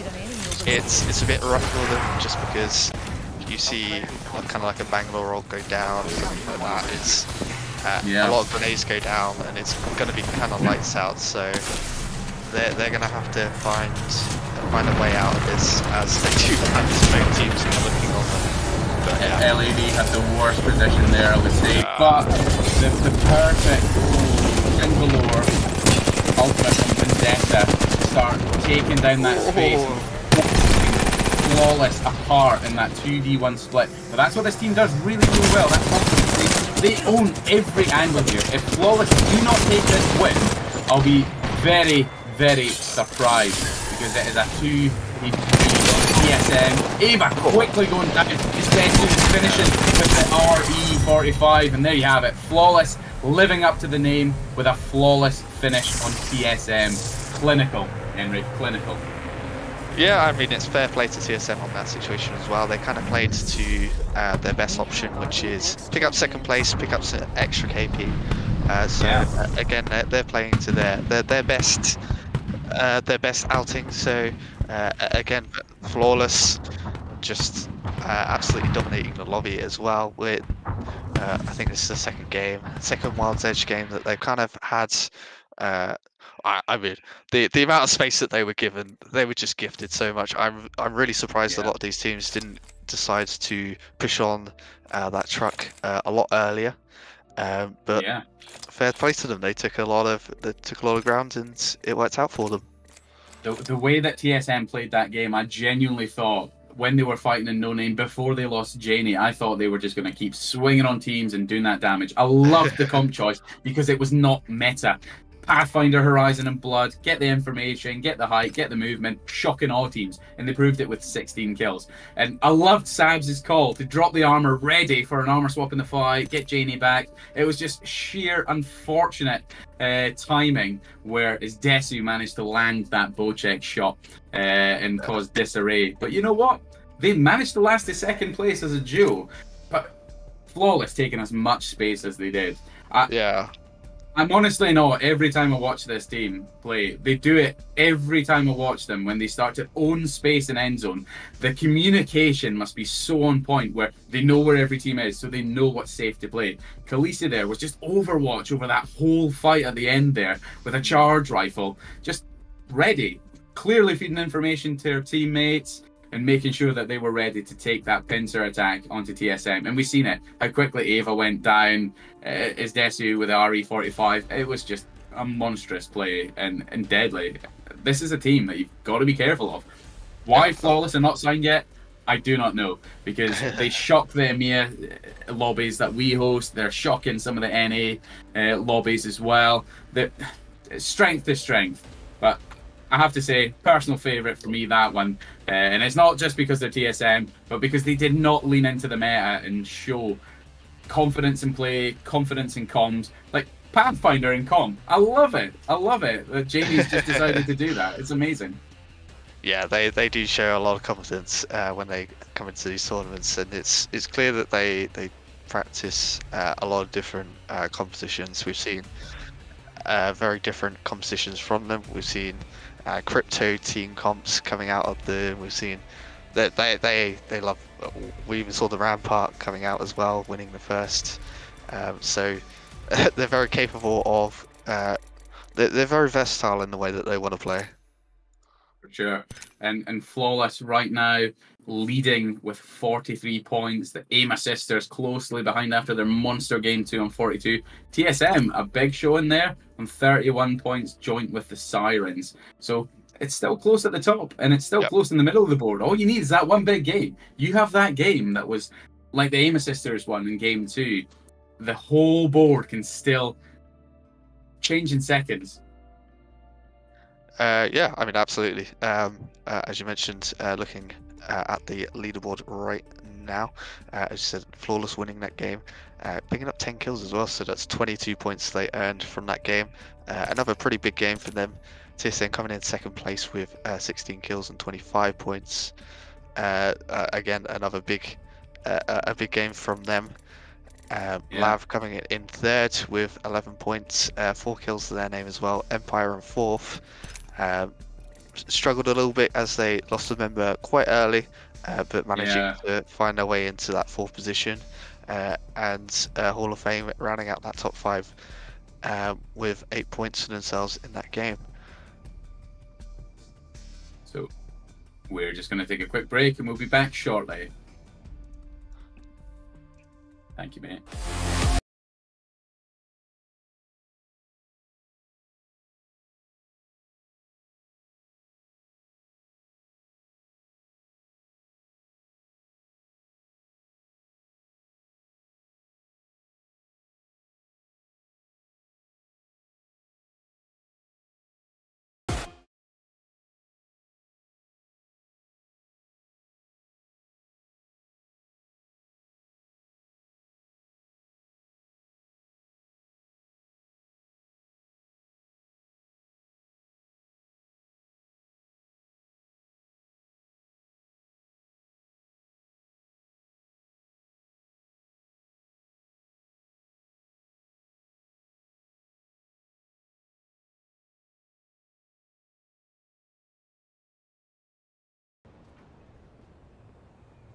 We've got some clips that we can share.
getting straight into game 4 now.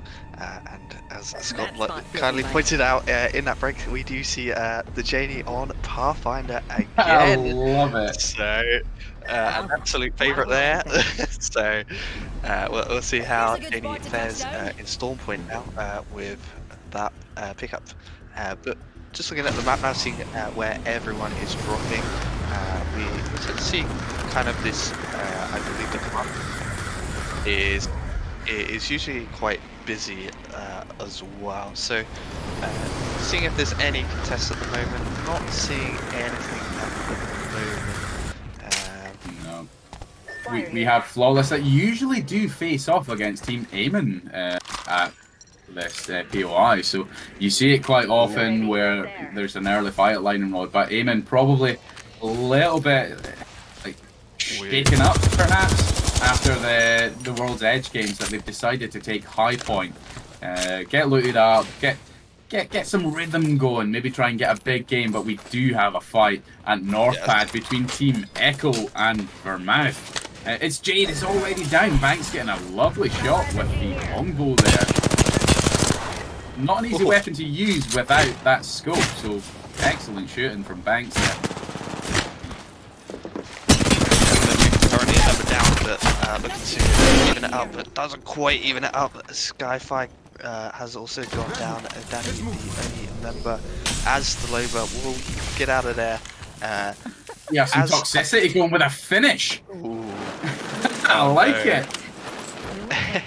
It's all a good fun though. It's all a good fun. So, but it's a valid tactic, Henry. It's a valid tactic. It is. Just a drop, but you know what? It could be toxic, but valid strat. Get that free heal on your armor. You know it's a 3v1. It's a pretty safe bet.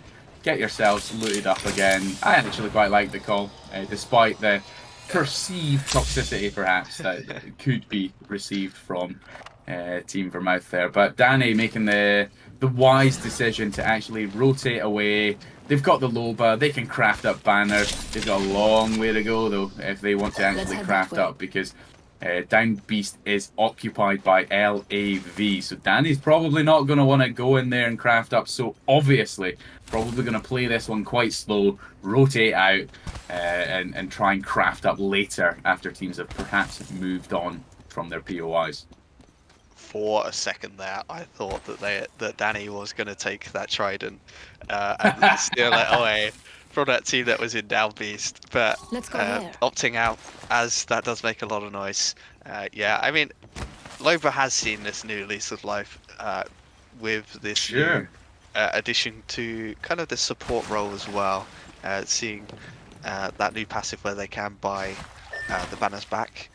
And as well as the black market is really giving her kind of the biggest boost out of the support legends. I would say she's probably the one that's favoured the most out of it.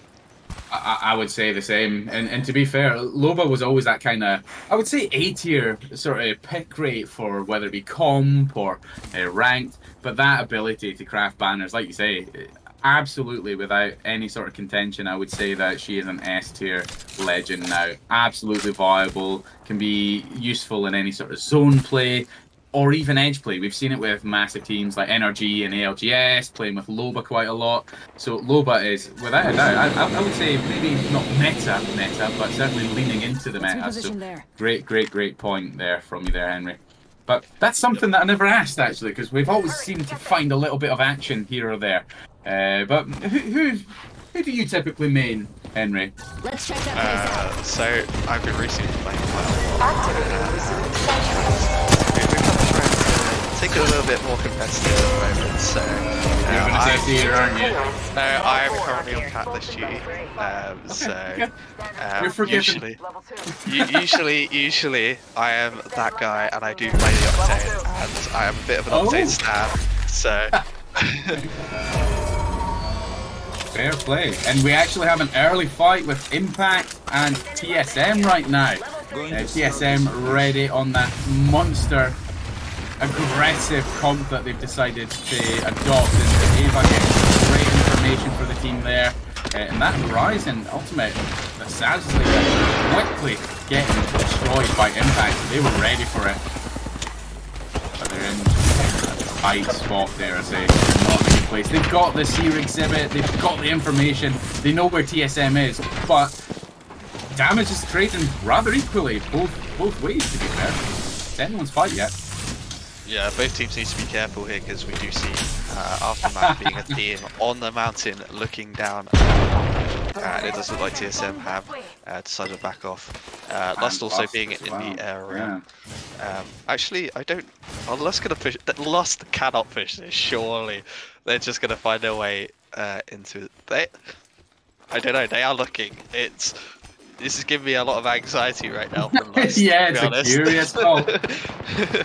Getting some good damage down onto Janie though. Just making from distance at the moment, but yeah, I don't think they will push this. I just get a bit of anxiety with teams like Lush just because they are known to like to fight and to push certain things. So yeah, just finding and they their were way. quite late arrivals there, to be fair, Henry. So they probably weren't aware of how many teams were there. So I'm glad that they've decided not to push it. But they are taking the cannon and they are landing on none other than Team Aimon. It's not looking good for Lust. Too curious to move. And Crested getting some good shots. With the it looked like a no-reg on my screen actually. No damage actually exchanged, but it did sound as though a lot of those shots connected. So not a good one there. Yeah, Aimon actually decided to push away from this, but I don't know. This is what I mean. Last they're kind of looking. They want to chase it. You can see that they're desperate to chase it, but they don't know what's beyond that point. So they have decided to back off. Showing some good discipline there. Meanwhile, down in Antenna, we have a fight. Sirens currently. Predators, yeah, we've seen some exchanges in the kill feed. You're right. We see Daddy Chill going down as the first victim to Sirens. They're locked and loaded. They're gonna another ad. That's it. Deadly, absolutely eradicated them. They're just so scary. 3 kills, kill leader. The Sirens are always going to be one of those sort of dangerous teams to play against. But we see the zone actually pulling more towards the barometer area. It's probably going to be the one that ends in the open space in the Waterby Bridge. And we've actually got another fight breaking out as well. Hall of Fame against the Amos Sisters. Giggle without our caustic. Now on the catalyst. I wonder how they respond because they're pressed quite hard in the building where you can sneak a few shots through the roof. There's a lot of fights. On a different team. There's a lot of fights going on at the moment. Cynic being one of them. Natty being the only member left on the team. The Cynic and the Flavor. They are even United. No, 1v2. They do go out to Glow. So they need to watch out because Sirens are in the area. They are a member down as well. So Sirens are pushing and it's going to be a bit tight for them. They do manage to get out with the raid portal. Marissa getting the portal down quickly, recognizing the threat coming in from the Sirens. I love the decision there. And actually, one to mention, in the kill feed, right there, the Amos Sisters took out Hall of Fame despite potentially being at a disadvantage in that kill feed. It was so quick, you blink and you miss it. So we're back to just blowing the Sirens facing off. So well done to the Amos Sisters for that quick finish in the kill feed. Gets me thinking that we were actually going to have a little bit slower game just because Stormpoint is a bigger map. But no, they don't want to. Kai actually getting a member and Jen following up with a second knock. Sirens taking out 2 members of Glow with Maya being the only member left. Managing to get out, Sirens will... Using the portal to get back, I like it. Just juked the Sirens there. Let my teammates be the sacrifice, for I will escape with Seer. So fair play to Maya to make that decision at the right time to be able to leave. The Sirens are looking but cannot clear. Oh no. So Aftermath also found out Amos is still as they have a member down. Game Watson has just been picked back up, but apparently not looking great at aim systems right now, as Aftermath has pushed in. They like taking care of Giggles right there as well. They'd be going down as well to Lyric as well, so they're taking down 2 members. Ren does get traded back by Baby Ducks. If anyone can do it, Baby Ducks can turn this. She's done it before in this exact area as well. Can we see a repeat? Baby Ducks. Landon was shot Baby Ducks. with a Baby Ducks. No way! Oh, unfortunate. We thought that Baby Ducks was going to get the clutch there, and Banrain was pretty much one shot. Give or take that armor swap that's just happened, so unlucky. Baby Ducks almost clutching it with a wingman. That little hit fire there, that hit fire headshot, I like that. That was incredible. But you know what? They're going to have to try and get reset quickly because Aftermath, where they are, they have Flawless closing in. Just peeking the antenna side. They know where the zone's going to be going, so Flawless are probably just going to push through to where Aftermath were and start pushing down. I think we're going to see this fight break out any second, Henry. Aftermath against Flawless. They are landing the opening shots, getting that opening move in on Aftermath, and down goes the creeping barrage. Rolling thunder from air there on the Bangalore. There you have it. Oh, it's Dexter landing monster shots on both light. There you have it. I didn't even get to finish my sentence. They just capitalised on the use of the Nemesis. It's Desu and Air landing those Nemesis shots and just mopping up. Unbelievably quick. I think someone from Banner's team's just closed the door on her and just left her to die. Unfortunately for her. But yeah. Godspeed, teammate. Godspeed. I've said it once and I will continue to say it.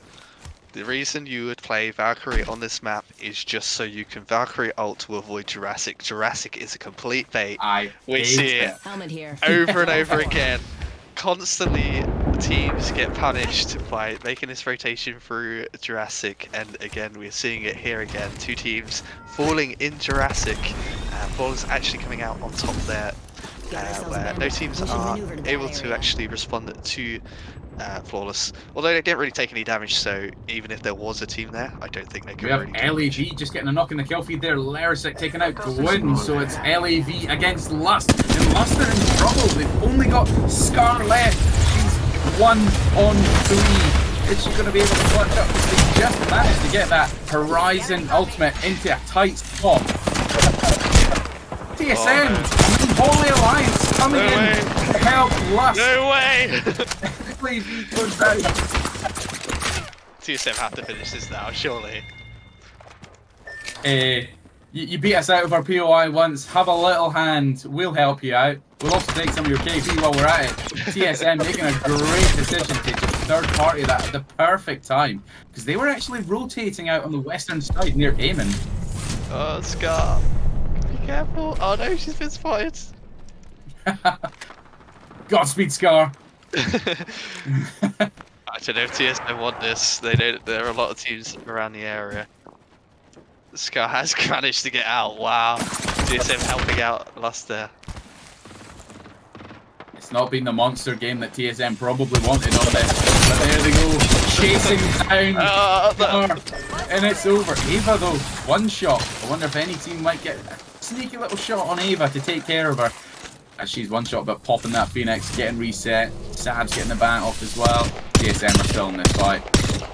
That is actually a thing of nightmares, watching 3 players running at you when you're so alone. and it being TSM as well. It's not like that will give me nightmares tonight. So meanwhile in the kill feed player, but also not sure who knocked those down.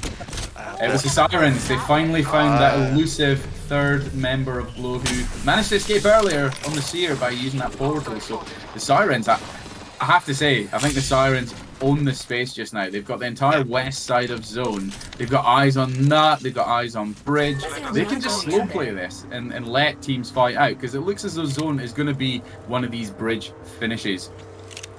So the Sirens once again position themselves. in a perfect place for endgame. Yeah, I mean, I can't see any team potentially wanting to even risk rotating into this either.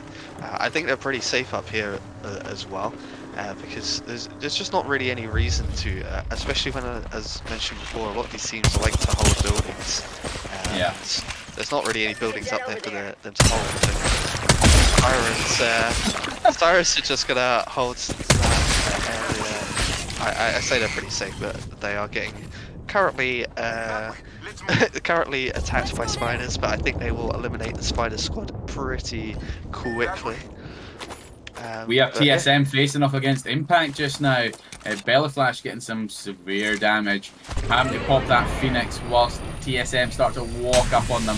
And you know what? This has got to be a quick fight because they've got a long way to zone.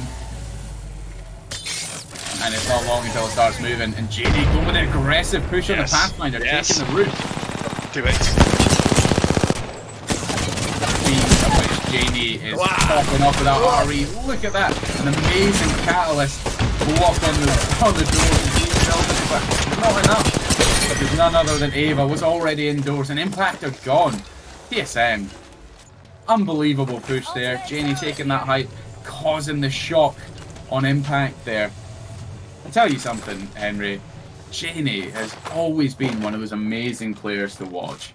Like, just so quick, so confident in her decisions and her pushes. Always a pleasure to watch Janie. She needs to chill a bit because she's starting to make me queasy with these players. I'm not gonna lie, she just pushed on the whole team and just pretty much eliminated 2 members by herself with like very little response. But I mean, Pathfinder. If you're gonna play Pathfinder, you're gonna have to zip line in. It's kind of the rules at this point. So yeah, exactly. Gotta be ready. Yeah, JD finding those kills. They are in a little bit of issues. They got a lot of ground to cover, a lot of open ground to cover. So a couple of teams shooting upon them, but kind of being distracted by from Empire. Just hot shot in there. Actually, you're right. They're under pressure. A few shots from above, and it's Empire. They're running some good space. Yeah. Yeah, and I think even Sirens have got sightlines on them as well. So.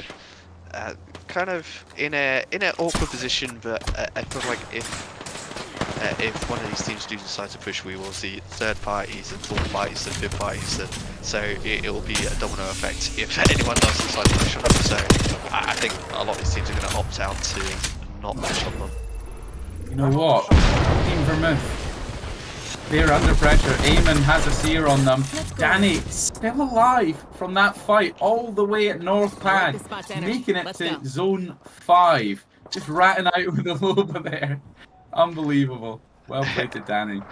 Everyone loves a bit of a rat play, so finding a way, hiding just underneath the feet of Eamon right now. We have an enemy out.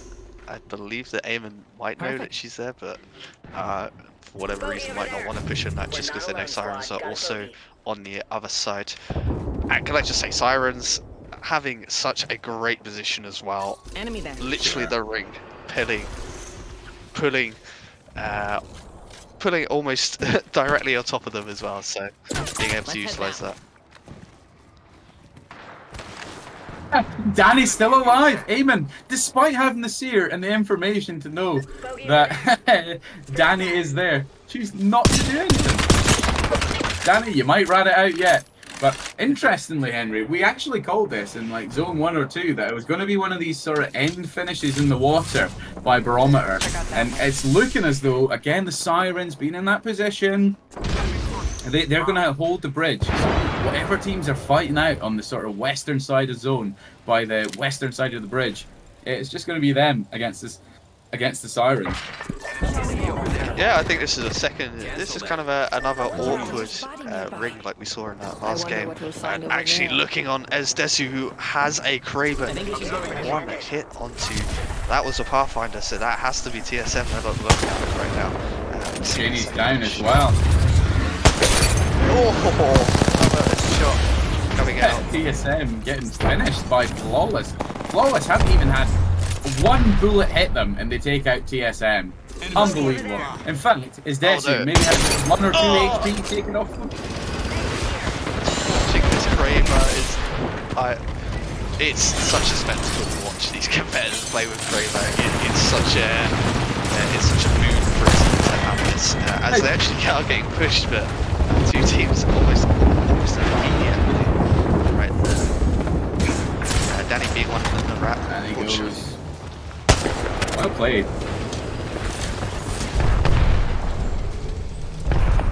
Team Echo under pressure there because they've got Flawless nearby, they've got Eamon nearby, and then the Sirens are just chilling on the eastern side of the bridge. They're just holding space, keeping it chill. And you got Eamon starting to walk up on the Sirens right now, just taking the south side of the bridge. Zone 6, shots. Well, let's get out on Flawless quickly. There's a big fight going on, yeah. Echo gone. Flawless once again, mopping up another team. 3 teams left. We've got Flawless, we've got Eamon, and we've got the Sirens. The 2 teams who were facing off and contesting early in World's Edge, taking the bridge, and Flawless just have eyes on it. So, you know what? I think the pendulum swung, Henry. Flawless are actually looking pretty safe. It's looking more like the Sirens and Eamon are going to face off first, allowing Flawless to potentially mop up. Yeah, I mean, even the ring pull is such in favour of Flawless because they're holding what little cover and this little high ground that actually exist still in this area. And it pretty much finishes just right in front of them. So the teams are going to have to push in, like Kreestep and Team Eamon trying to push in, but Kreestep gets punished. Amory also going down to Kai, and Flawless are just going to push in on both of these teams right now. Eamon eliminated in third. We're down to 2 teams. Great shots. Jen landing some good shots there on Flawless, Desu, Growler. And there goes down. Great shot by Kai. Angie takes Khaleesi, and it's a Desu. It's a 3-on-1 and Silence takes it. Unbelievable. Never ruled them out. Never ruled them out. I genuinely thought they were in the worst position based on the teams that had fought out on the eastern side of the bridge. But you know what? That coordination, the Sirens are proving why they're one of the strongest teams that are going in women's comp, and certainly within the EMEA scene. Just mopping up quickly on Team Eamon and then taking on Flawless. Henry, tell me, did you think they were going to take that? I'm just not sure of the decision by Flawless. I kind of understand. But they saw Eamon jump up. They kind of got that initial knock on Kreestep and realised that Eamon have to fully commit on to Sirens at that point. And I think what the game plan was is that they were hoping that Eamon, whilst they were going down, were going to do a bit of damage towards Sirens and give them the advantage. But it just didn't happen. Sirens cleaned up pretty efficiently. They're pretty known to clean up fights pretty efficiently, so yeah, and Flawless kind of come in and Sirens were just completely ready for them. Flawless kind of giving up their advantage they had to try and dare I say greed for that. I think that's a fair statement. I mean, I get it, you sometimes just got to be aggressive in that end game, that final push, but you know what? I think Jen's opening shots with that Prowler on his Desu was just what was needed. That initial opener, forcing someone to have to make the decision to heal that early in that final fight. We've just had it from production that Game 4 scores are up, so we'll get that up to date and on screen for you in just a sec. But the Sirens getting a 14 KP game, Flawless on an 11 KP game. Both teams were just dominating either side of the map. And face off right at the end. Sirens take it though. Yeah, I think this is going to go very much to the last game today. We're kind of seeing the trade back. Currently, Flawless are leading with 63 points and 29 kills. Sirens are hot on their heels though with 57 points and 32 kills. Aim Sisters still there as well, 46 points, 29 kills. TSM. Again, still very much in the hunt with 40 points and 25 kills. But Team Echo going about their business quite quiet. We kind of highlight them here and there, but actually coming in 5th place with 36 points. They're still in contention. We've got 2 games. we saw a 30-point game coming out in the second game. We can quite easily see that again from any of these teams, and it can completely change up the scoreboards. It may be that map where you expect it to be slow. It's Storm Point. It's far more competitive, but we've seen it. You can be aggressive. You can play a strong game, like we've seen it earlier with Chinese push on Pathfinder on Storm Point and competitive. I love the decision, that confidence of that comp in TSM right now. But you know what? It was Flawless that kept them out. Flawless just steadily showing and taking space. Always an interesting team to watch. But you know what? I'm not really sure how the next 2 games are going to fall, to be honest, Henry, because you've got the Sirens and Flawless taking the top end of the board, but you can't rule anyone else out. You said it as well. This Aima Sisters, TSM, Echo, 3 other teams that are showing presence tonight. And again, you only need that one big game. One big game could change it all. Yeah, and I mean, even looking down the board, Aftermath have 28 points. So even they're in contention, and I mean, we've seen it. Teams like Team Lust, they're down in 12th place. They've got nothing really to lose at this point, so they may as well go and see if they can find some big games. They've done it before. They've got 27-point games. 27 kill games, not points, kills. Something crazy. I think it was 27. It might be 23, something around there. I can't quite remember, but we've got a lot of these teams that might even think to themselves, well, we've got nothing to lose. Let's start either dropping on. Yeah, let's start dropping on some of these teams. Let's start making them work for their points. I mean, I'm excited to see kind of how some of these teams decide to play out these final 2 maps on Storm Point. You do see it where some teams just think, you know what, nothing to lose. Let's just try and grief. Let's take out one of the heavy hitters if we can. So maybe we'll see an early contest that we weren't expecting, or maybe we'll have teams just playing cautiously, trying to play placement and wait for one of the big teams to go out. It's always a difficult call, and that's what I love about Storm Point. And I know Storm Point occasionally gets a lot of hate, but competitively, I have to say, it's one of those great maps. Maybe not for you as an Octane main. Like, how do you find Octane on this map, Henry? I mean, I haven't overly played Octane recently. As I said, I've been put on Catalyst duties, so unfortunately for me, but no, Catalyst is quite fun as well. So I'm not too displeased by it. But yeah, I mean, we have seen some pretty prolific Octane on Storm Point at the 23 kill game that I mentioned. Actually had an Octane in it. It was, if I remember correctly, Octane, Wraith, and Lifeline. Wait, we've got a Revenant. Natty and Team Cynic has picked Revenant. That is a brave call for Storm Point. But you know what? That tells me one thing. They want to play aggressive. They want to try and thirst and grief people with that totem. Yeah, they haven't picked it up with the Octane though, which is quite interesting. And I mean, even if I would have thought that they might have even picked up maybe like an Ashe or something to go with it as well, but opting to just run the Valkyrie and the Bloodhound. So again, Cynic, a heavy fighting team, so their Revenant makes it. Revenant's not in the meta, but it makes sense for this team. Yeah, you know what? I'm one of those petty players, Henry. Like I played Revenant for most of a split last season because I was just sick of Seer. I loved silencing Seers. If I seen one, I would tunnel the Seer, silence them, show them to stop crutching the game. And I'm now on Mirage because, again, I like to confuse a Seer. But I love the decision by Natty to go Revenant because you know what? Nothing to lose. Let's just see what damage we can do. So let's hope we see. Let's hope we see Cynic pop off this game. Yeah, absolutely. Actually seeing the contest going back again in the Northpad area, taking it a little bit slower this time. No members have gone down yet. Echo being one of those teams that are in contention.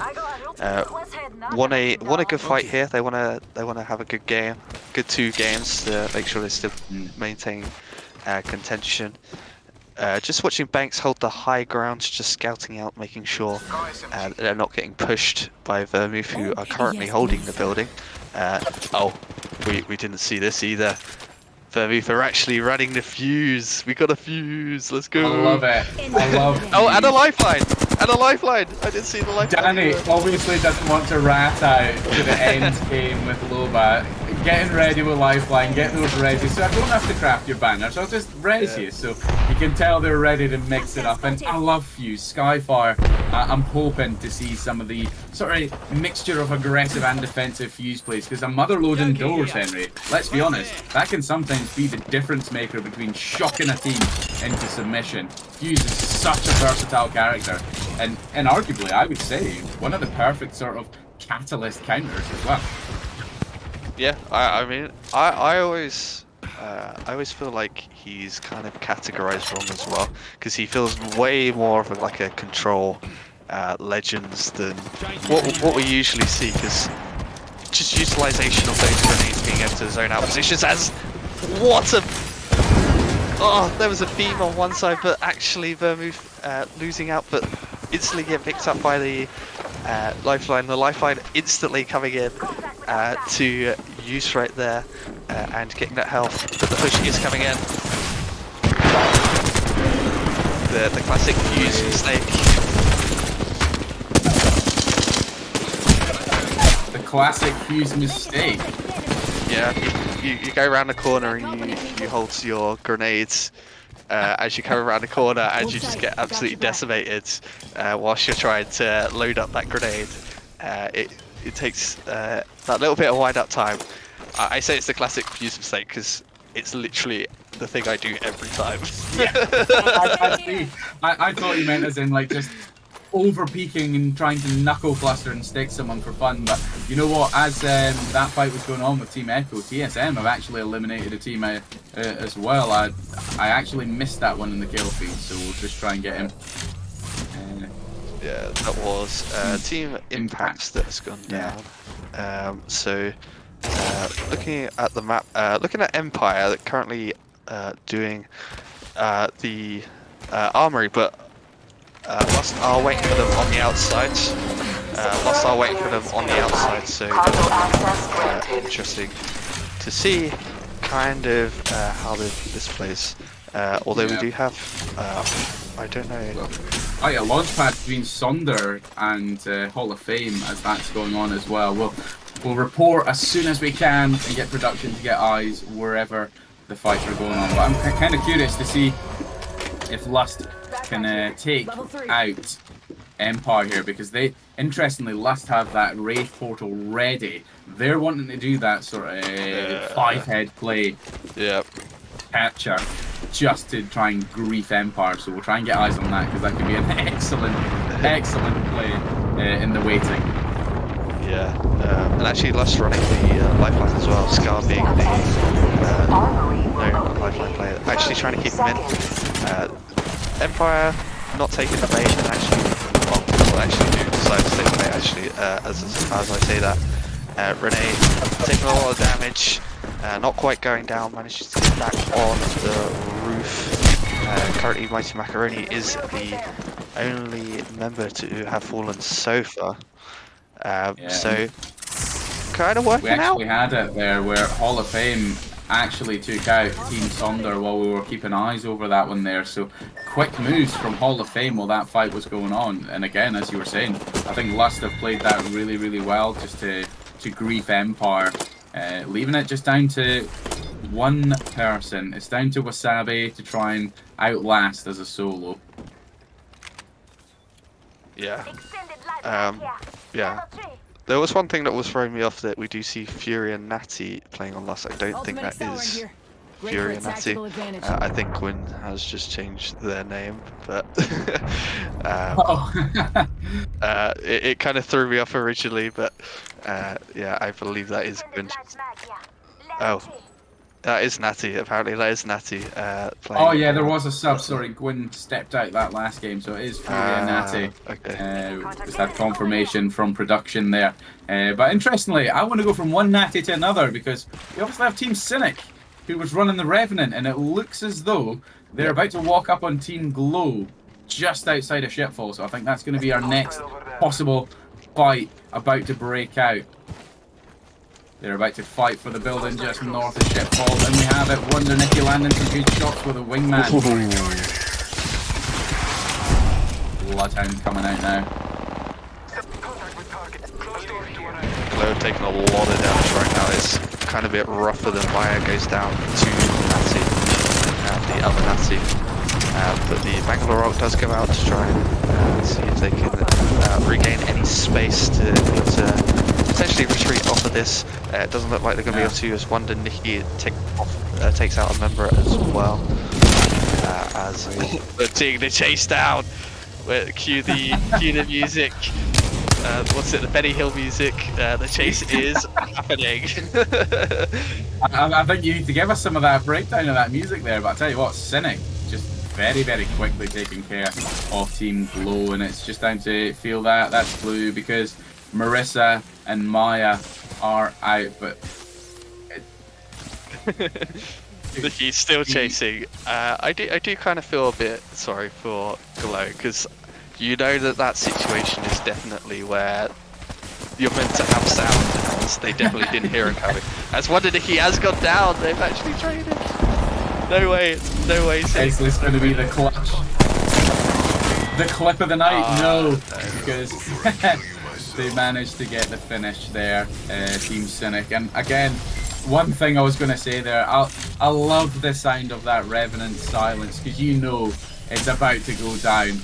But speaking of things about to go down, we've got Hall of Fame facing off against the Sirens just outside of Launchpad. This is a big fight, two very strong teams. Hall of Fame obviously again recently signed Samurai Sky, Alyssa and Toucan. Looking a little bit healthier than the Sirens. They've got 3 purples against 3 blues, but you know what? Don't be anyone's game. All the information's coming in with the seer exhibits.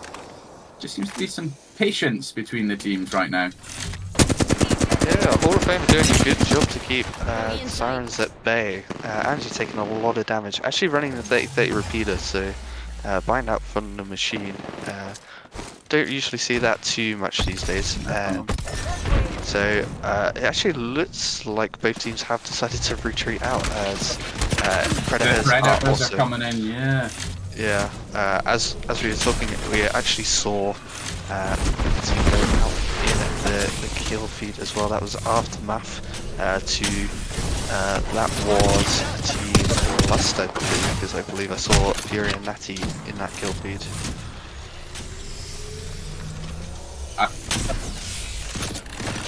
A clutch skyward dive from Hall of Fame to exit that fight. So it's now down to the Predators and the Sirens.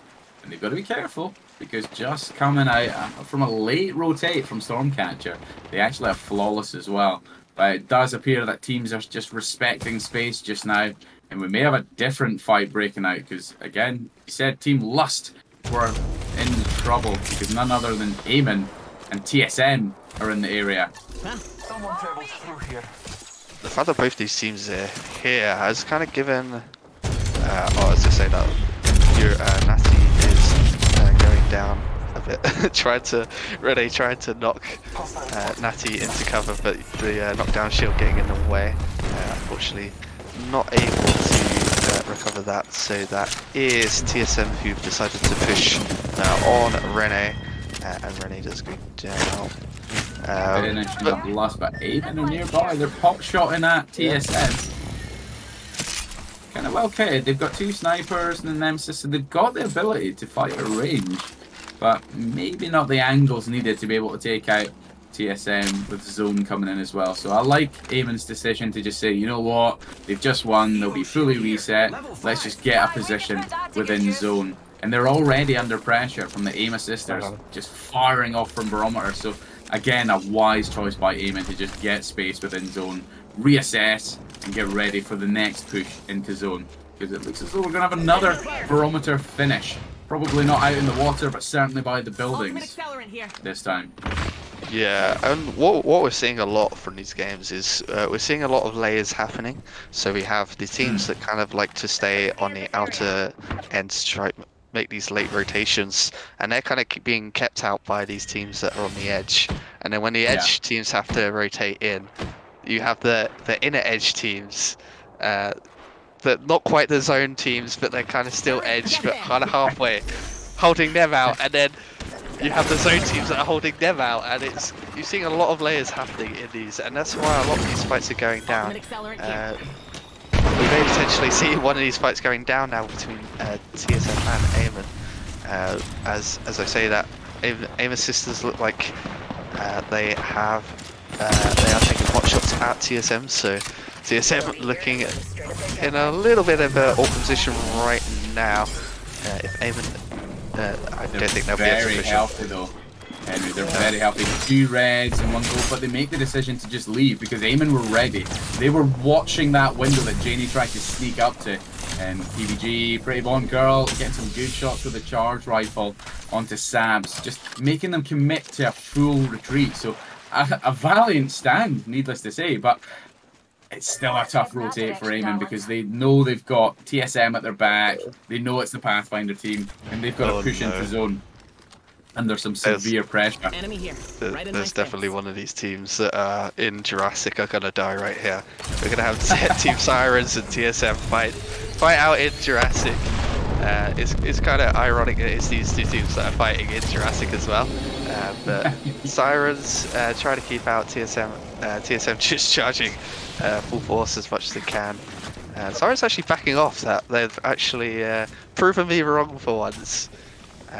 We have another fight breaking out actually. While teams are rotating, the Predators are facing off against Cynic, the team with the Revenant, and it is actually Chalice and Daddy Chill going back from the Predators. It was none other than Wonder Nicky who got that wingman shot again, proving to be quite accurate, quite deathly accurate with that wingman.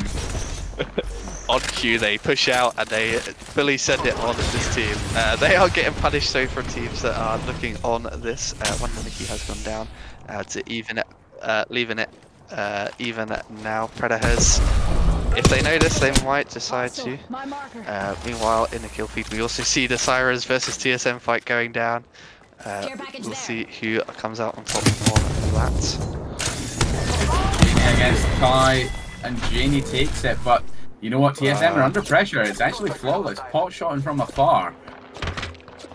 As zone's coming in, it could be a very, very tough reset for TSM. Yeah, Predators been eliminated. Cynic are managing to win that fight. Pife finishing off those final members. So Cynic able to reset. A lot of teams are happy to just sit in the zone in these buildings. It'd be interesting to see kind of where this ring pulls and who's going to have to move. Sure. And we have it where a fight is also breaking out between the Amos sisters and Eamon. Eamon are in a bad spot right now. It's just down to Pretty Bone Girl who's being burnt with a thermite. Amos sisters, 3 on 1. They're going to be ready for it. Yeah, but this will be finishing off Crestek, forcing it into that early KP, leaving PVG to just try and survive. Maybe giving her a free armor swap at the same time though. Enemy close. Yeah, it doesn't look too good for Eamon, but let's let go down. So Gigawatt finishing off. So now Aim Sisters are going to have to find their way into zone. They do have the Valkyrie with Valkyrie ult, and they actually do have a wall that they can use to get a pretty safe Valkyrie ult off if they need to as well. But they will just opt into just rotating on foot as it does look like Echo are being pushed from behind from Team Flawless. So it actually has given Aim Sisters a free rotation. And they're looking okay, they're looking alright. This position's not bad. Flawless, obviously, we're on the eastern side of the zone. They obviously got the skyward dive to get in a good position. They're locking down the south in the low ground in the tunnels.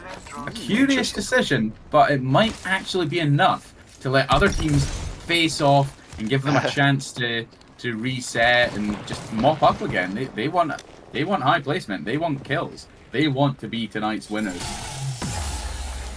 Yeah, obviously, Janie has just decided to take the take matters into her own hands and take the high ground as well. While our team is getting instantly pushed by a team Flawless, so she's going to have to get out of there. She should be okay.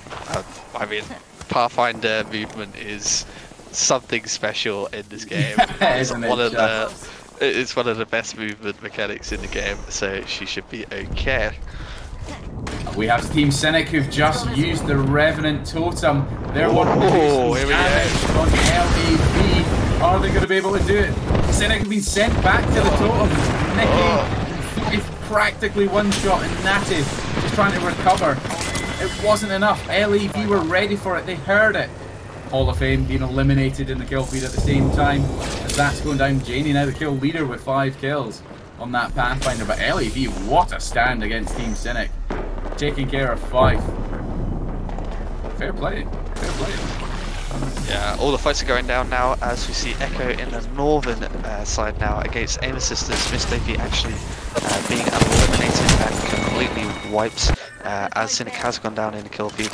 But jumping over and they trade back, baby ducks, using their angles so well there. Look at this from Flawless as well. They're doing that pincer motion between teams and picking up kills. Aim Assisters going down air, getting that final finish on Baby Ducks.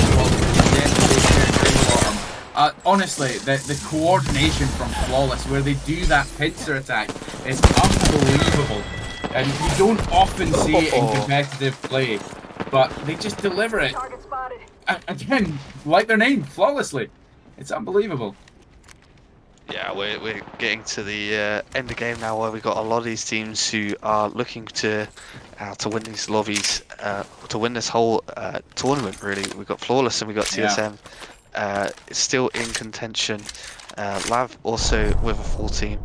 And we still do have Empire in the lobby as well, with Wasabi. I love it. The sole surviving member there.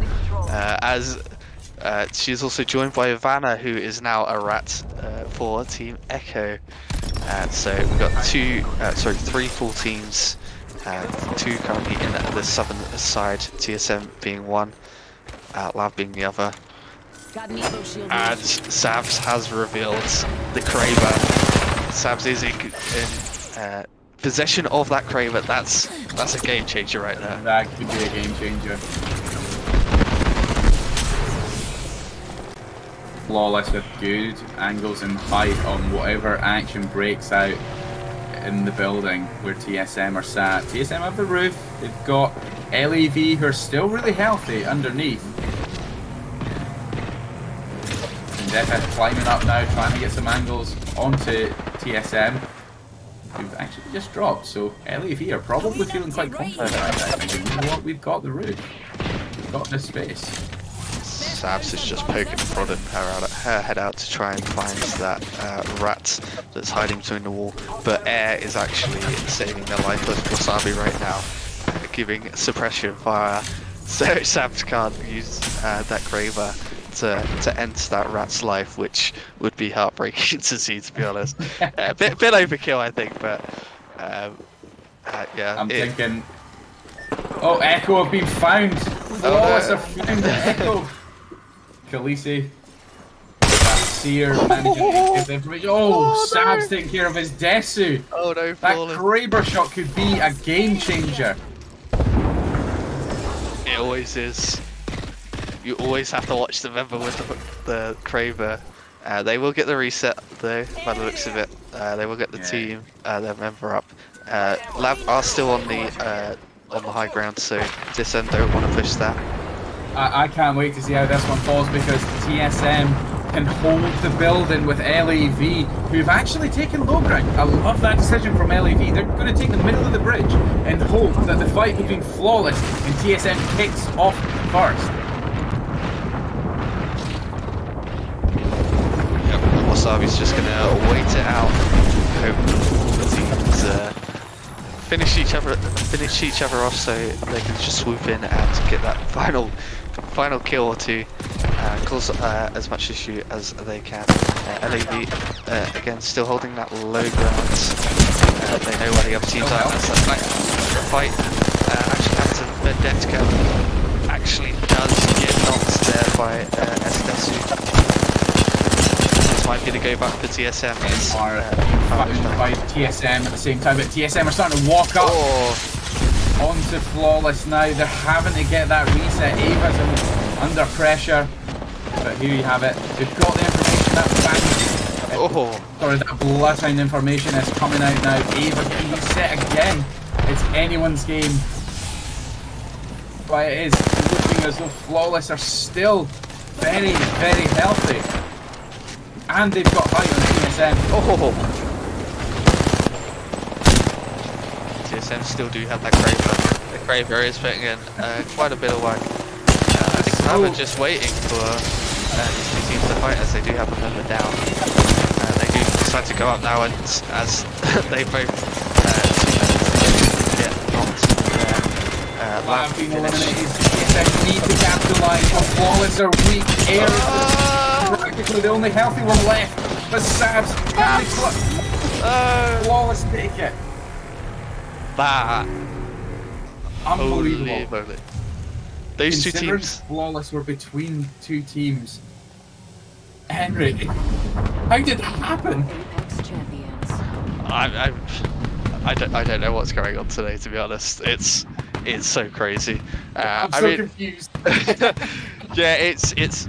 I mean, a fight like that is very difficult to kind of analyze, because there's so much going on in that last fight that you have a lot of shots going out, and it was trading damage each way. But I think Flawless were just kind of hitting those shots where TSM weren't quite managing to hit them. We saw a Kraber shot coming out onto Flawless, but still not quite getting that finish. Then we saw Lav trying to get involved, but almost instantly getting punished as Flawless turned on them immediately. And yeah, I just think Flawless were hitting the shots at the end of the day. Yeah, and to be fair, I really want to commend LAV Lav, because their decision to move from the building on high to go to the bridge and then try and force the other teams to face off, I actually really like that, because all they needed to do was to understand who went down on what side and then push. If they seen a Pathfinder go down on the kill feed as an example, they would have known to push the southern side.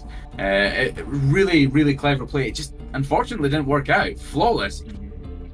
Again, I do not know how this team do it. They just play it so well, where they do that 2-1 split and then pinch their teams. They fight so well. It's incredible. And to be stuck between two teams and to still walk away with a win, that awareness was just absolutely key. Unbelievable. Yeah, they were holding quite a lot of height as well going into that final fight. As Obi-Wan Kenobi would say, it's over Anakin, I have the high ground. So that could have been a factor, but yeah, I mean, the Kraber is always that wild card that's always thrown into the mix when a team has it. I mean, it doesn't matter which team has it, you know that they're going to cause a lot of damage with it.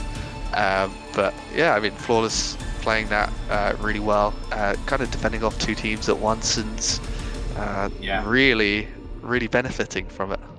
And they're proving it with their points right now, because they're in first place with 87 points. Second place, we have TSM with 60. Third place, we have the Sirens on 58. An early exit from the Sirens, just knocking them out of second place to TSM. The Amos Sisters are still kind of in the running a little bit here with 52. All they need is another big game, and they're suddenly in the top three. Echo on 43 points for 5th place. And you know what? I actually want to give a little shout out to Team Cynic there, because how brave to take a Revenant and to still like 2 squads and take away 6 KP in that one there. So a brave call from Team Cynic, and they prove it with 7th place and 6 KP. Not a bad run. Yeah, I mean, I really love watching Wonder Nikki and Pipe play. I believe they were with Samurai Sky way back when we were on Team Comms, if I remember correctly. As I said, I just love watching them play. They always, they're. You talk about confidence. This is a team that have they yeah, given they might have a bit too much confidence sometimes, but watching a team not being afraid to chase another team for almost half the map is it's a joy to watch. Really, I really appreciate kind of like all the different play styles that we do have, and yeah, I mean, it is a play style. Yeah, I mean, whether it works or not is. You've got to land those shots. It doesn't matter what abilities you have. But we are about to load into Game 6, our final of the night in Stormpoint. And dare I say, I wonder if any teams are going to try and grief Flawless from the drop. They've already won, what is it, 3 games they've won this evening?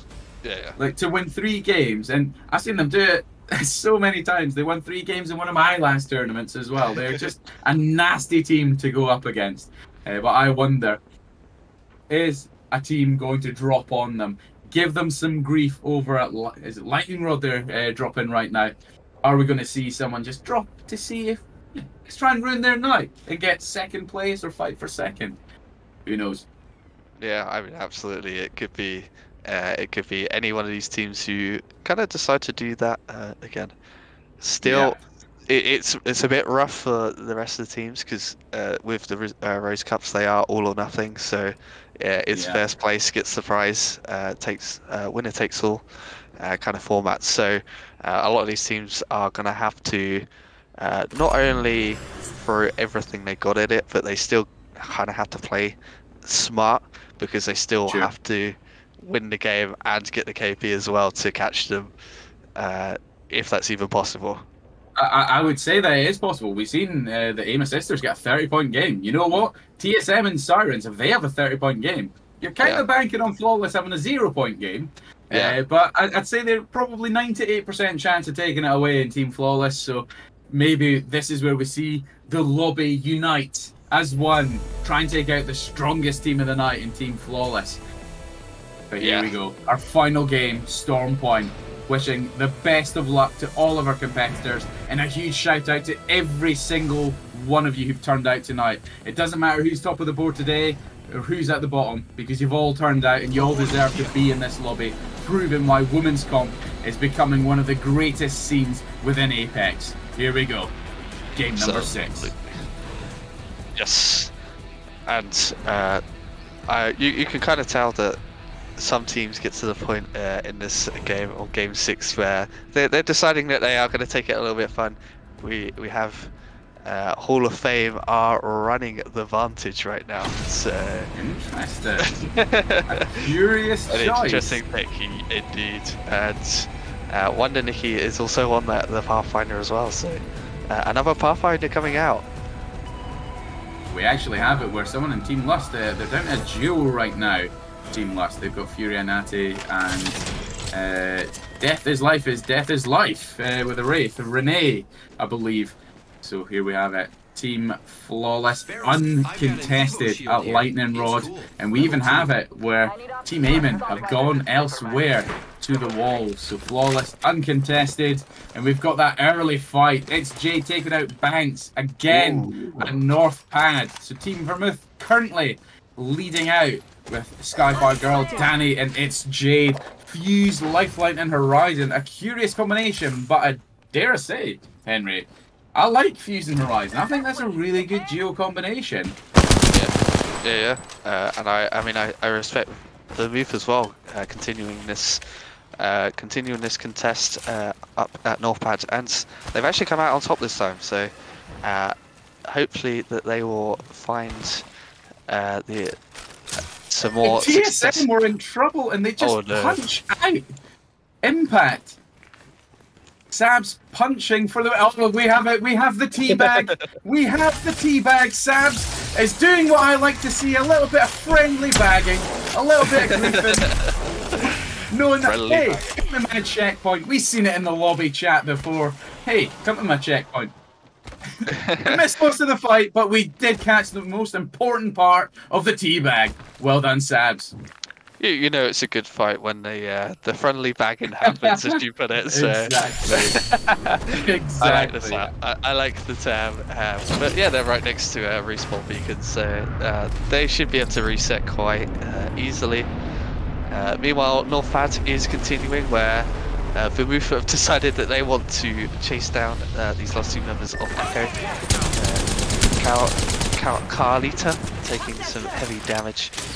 Will they get to just about get to the... Oh, no, never mind. They have gone down. Now, how far do Vermouth want to chase this? Great shot, and you know what? Vanna has to get that res off now, because if they take that cannon and go for the push, it's over. But you know what? It's not looking good for Echo, because they're between both Team Eamon and Vermouth right now, so they're going to have to make a stand. But let's check out Hall of Fame, because they are currently contesting Team Sonder over at Launchpad, and Hall of Fame taking that advantage. I thought that was a curious decision, Henry. I'm not sure what you think about it. Yeah, no comment. That says it all. That says it all, doesn't it? Yeah, it's game 6. I mean, I assume I'm just going to put it down to a game 6 pick. That's all I'm going to put it down to. And you know what, Vantage recently having that bug on Echo, but it being fixed. What's to say that it's not a wise decision, you know? I mean, Vantage, a lot of people say Vantage is like quite heavily slept on. You've got people like G Dolphin who like to bring out Vantage and prove that pushing on that Vantage. I may have a sniper on my back, but I've got a Peacekeeper in front of me.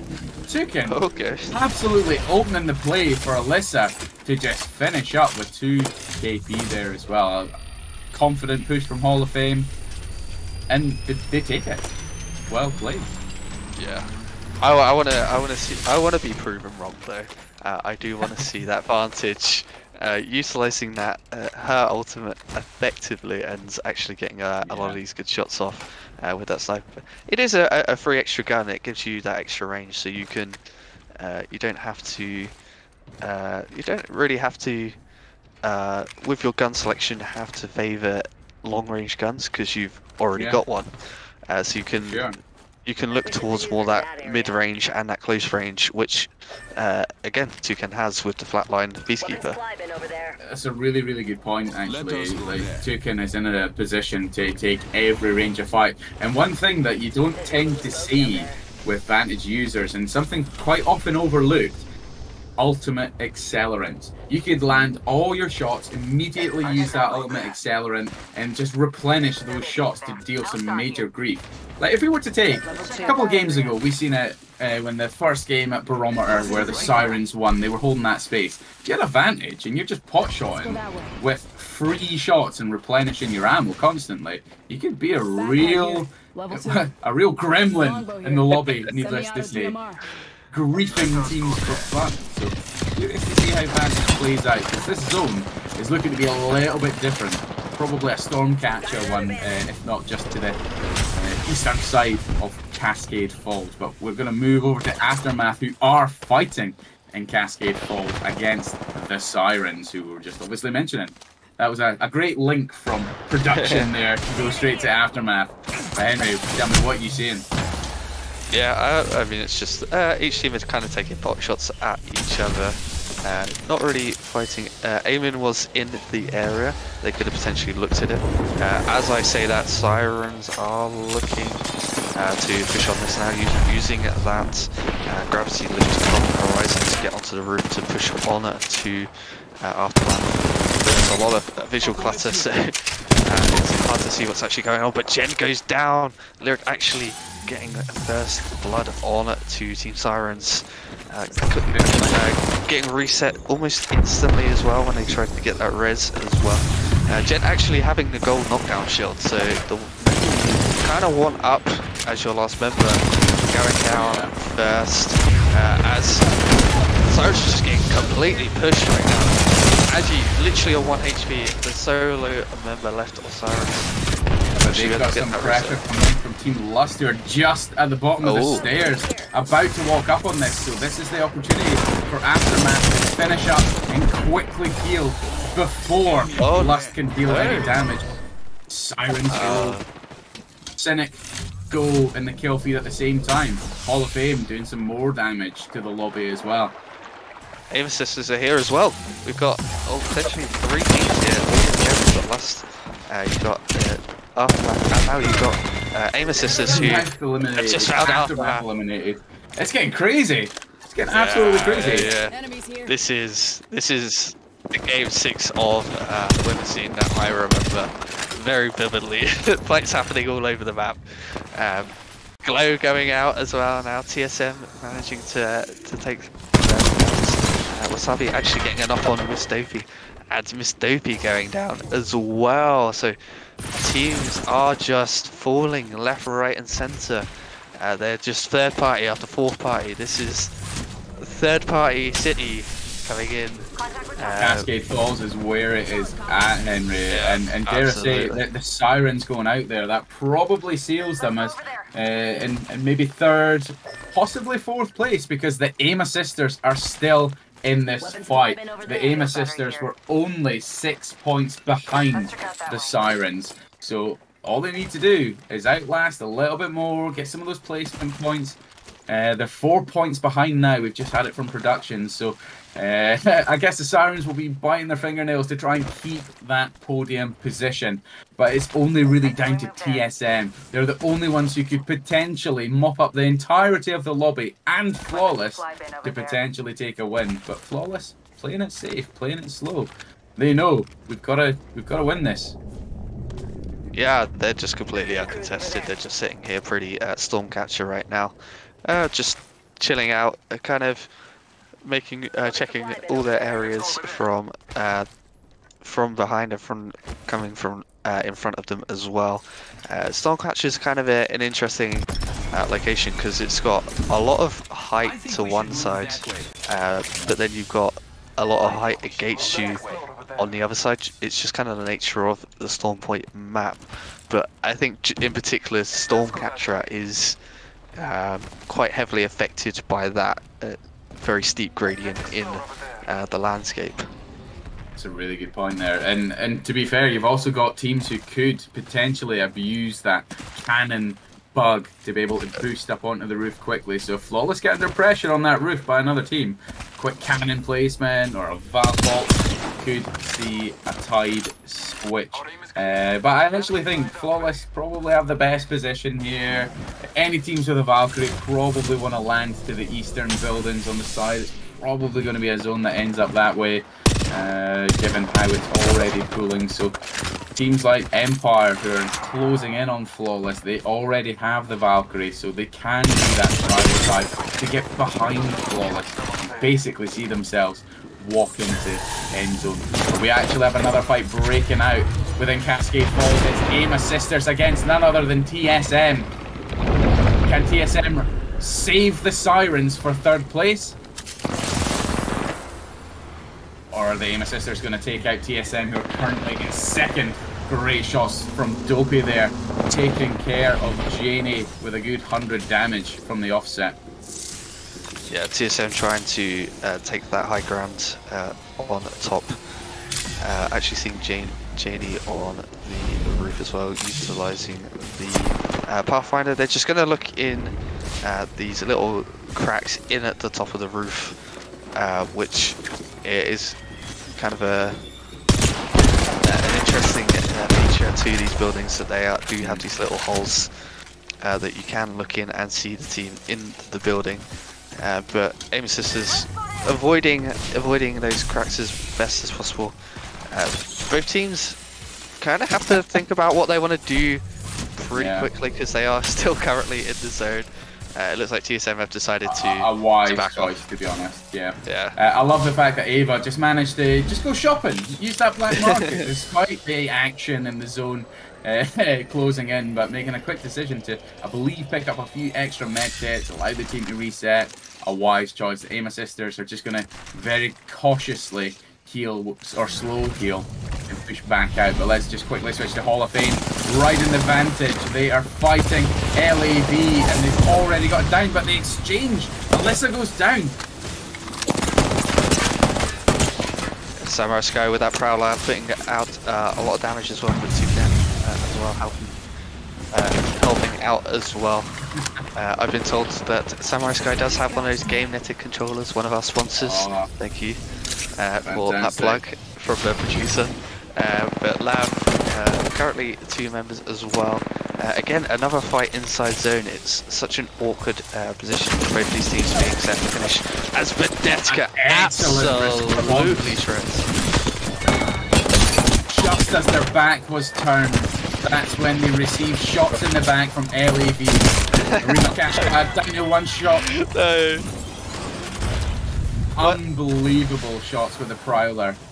Samurai Sky melting the competition in Team LAV. And we have it where Team Lust also got eliminated in the kill feed there by TSM. And the Aim Assisters are still going. The Aim Assisters are still going. Is it going to be enough to catch up with the Sirens? Possibly. Yeah, I mean, it's, Flawless are still sitting in this building. They're quite content to avoid as much action as possible. So again, TSM will have to pull something special out the bag to catch up. I would feel because the more teams that go out, the more it favours Flawless. But sure. Again, it's still. I think mathematically we're still in this. It's still possible for TSM to do it. So we will continue as though we don't I believe, yeah. I think you're right.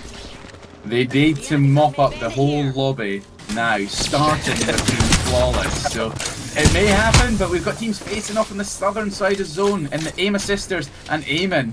And they have Hall of Fame walking in. You've got 3 teams with a Valkyrie that can utilise that skyward dive to get to the northern side of Stormcatcher, where I believe it is about to start closing down those buildings. Great shots from Toucan there. Unbelievable shots. I've been Does that proven prove wrong. it to you, Henry? Yeah, I've been proven wrong. It does. Fantastic. Yeah, the sniper coming out really impressive there, getting the mark off and then getting a quick second shot on the Aim Assist. Getting another shot off, running out of charges though, as TSM have gone down in the feed! No, and Echo soon to follow as well, so we'll have to feel that this is Flawless's Flawless has won this now, as I don't think mathematically any of these teams can catch up. But a lot of these teams will still want to play Corporate, and they would want to take out Flawless as well to, you know, have pride matters. Yeah, exactly. You do not want Flawless to take a 4th win. So are Empire going to be the ones to do it, or is it going to be one of the teams facing off on the south side of Hall of Fame, or Eamon? Constantly shooting through that veil. Whoa. It's just raining fire through that veil right now, and it's down to Toucan. Can you do it? 3v1, you've got that advantage. You've already proven Henry wrong. You can clip that from the mainstream. It's proven Vantage to be viable. Ooh. Down but not out. Still returning fire on Team Eamon there. It's not looking good for Toucan because they've already got Empire starting to walk up on them. And as predicted, the zone is pulling to those buildings to the north. So Flawless just have an easy ride to the final fight, and they're already looking healthy. Yeah, Flawless. Toucan currently in a fight and does fall down, but I think Flawless have been gifted this zone so many times at the moment. So once again, having a great position in Stormcatcher. Again, there was discussions a while back about you know, data mining. Not saying anything, but you know, so it's 4 games in a row or something. It's a valid tactic, and you have it now where Team Aiming are trying to use that skyward dive to get over the north, and will they land on the cliffside? So it's down to Empire to walk up with Flawless keeping eyes on them. And Aiming get it! They get off the cliffside. They're in a good spot now to try and take at least second place. Aiming actually not in a bad spot. They're gonna probably have to fight Flawless for the center of the zone. Actually using the catalyst to try and find a way into the final zone. Aiming are doing the right thing here. They're going to hold down this building, get the catalyst. Crestep is starting to lock down this building. The zone is leaning in Aiming's favour. Khaleesi managing to down Wasabi and steal that one from Aiming there. But they're in a good spot. They just need to hold out Flawless. Flawless obviously have some sort of versatility in terms of having a Valkyrie and a Bangalore to cause some confusion, rotate on foot. But I honestly think Aiming are holding good space here to be able to take the win. Yeah, Aiming are in prime position. Empire actually wanting to get the res off onto Wasabi towards this backside. They do have a mobile respawn beacon already in a ring. They're under pressure. Aiming, we've spoken too soon. A better caster's cursed. Amory's almost out. Crestep is getting major damage from Flawless. Khaleesi confidently pushing up on Aiming right now and taking that space. It's still anyone's game, to be honest, Henry. Yeah, I mean, Empire, if they get Wasabi back up, they're back to a 3-person squad as well. So, still in contention because Wasabi will land straight on a box, finding a member on Mighty Macaroni, having to back up with no shields. Wasabi actually does get a reset off as well, so Empire's still in this as well. Khaleesi is swinging on to Aiming right now. Pretty Home Girl getting massive shots in the back from Khaleesi and Air. It's looking as though it's going to be Flux. This is Desu manages to get a creep or not? I think we're going to see it. 4 games going to Flawless right now. Quite Khaleesi. Slick movement, managing to avoid that rolling thunder from the Bangalore. Let's go here. Reset is putting in a lot of work on her own, actually taking putting a lot of damage down onto Empire and actually getting a knock onto Miriam. So she might have actually just grouped Empire, well, Empire grouping themselves there with that. If they can get the reset off, they should be okay, but I don't think they will. Flawless have just pushed. See, again, they're doing this 2-1 split and pinceling the enemy. Flawless once again demonstrating that absolutely nasty coordination in their fights, and they were doing it earlier before Aiming got eliminated there. You had his Desu taking height, acting as Overwatch for both Air and Khaleesi. Unbelievable way to fight. I'm surprised that I'm not quite sure on regions and whatnot, but this is a team that should be competing together within Challenger Circuit because it is clinical, Henry. They're a nasty team. You do not want to come across Flawless. Yeah. I'm just trying to think of the region. I believe, if I'm not mistaken, that Desu is EMEA. It might be a mixed team there. Yes. It might be one of these mixed teams. So, I mean, an absolute clinic today from Flawless, coming out with 4 games won. So yeah, I mean, we don't overly need to look at the scores to know who's won this today. I think it's pretty obvious, but in terms of who's won for sure. But you know what, Henry, I want you to just eat some humble pie because Turkey managed to show off a little bit of advantage. Tell me about that, because they were actually in terms of overall kills, it was actually Hall of Fame who did the damage there. 13 KP. They have finished in 4th, but proven Vantage to be quite a valid utility in competitive play. Tell me about it. Yeah. I mean, if you get the 2 shots down, that's kind of like 150 damage as well, which is for sure gonna knock most members down, is what we saw. Getting that quick swing onto Giggle Autumn, pretty much eviscerating Giggle Autumn's health pretty efficiently. And yeah, we even saw a little plays as well when they lost a member, and the Vantage was actually going into zone to get the revive and using the utility to be able to get to these places quite quickly without taking too much damage, and the rotations, and still using that high ground to her advantage as well. So yeah, a little bit of humble pie there. I don't like what. Does anyone like to admit they're wrong? But I will. I'm eating. Hey, you know what, mate? I was thinking the same, but Tukin absolutely embarrassed us because Vantage. And okay, like you nailed it. Like having that close, medium, and long range utility all packed in as one, and Tukin absolutely shown how it can be done. And I actually want to give a nudge to Team Aimon there as well, because they're rotating to that final zone just over the cliff.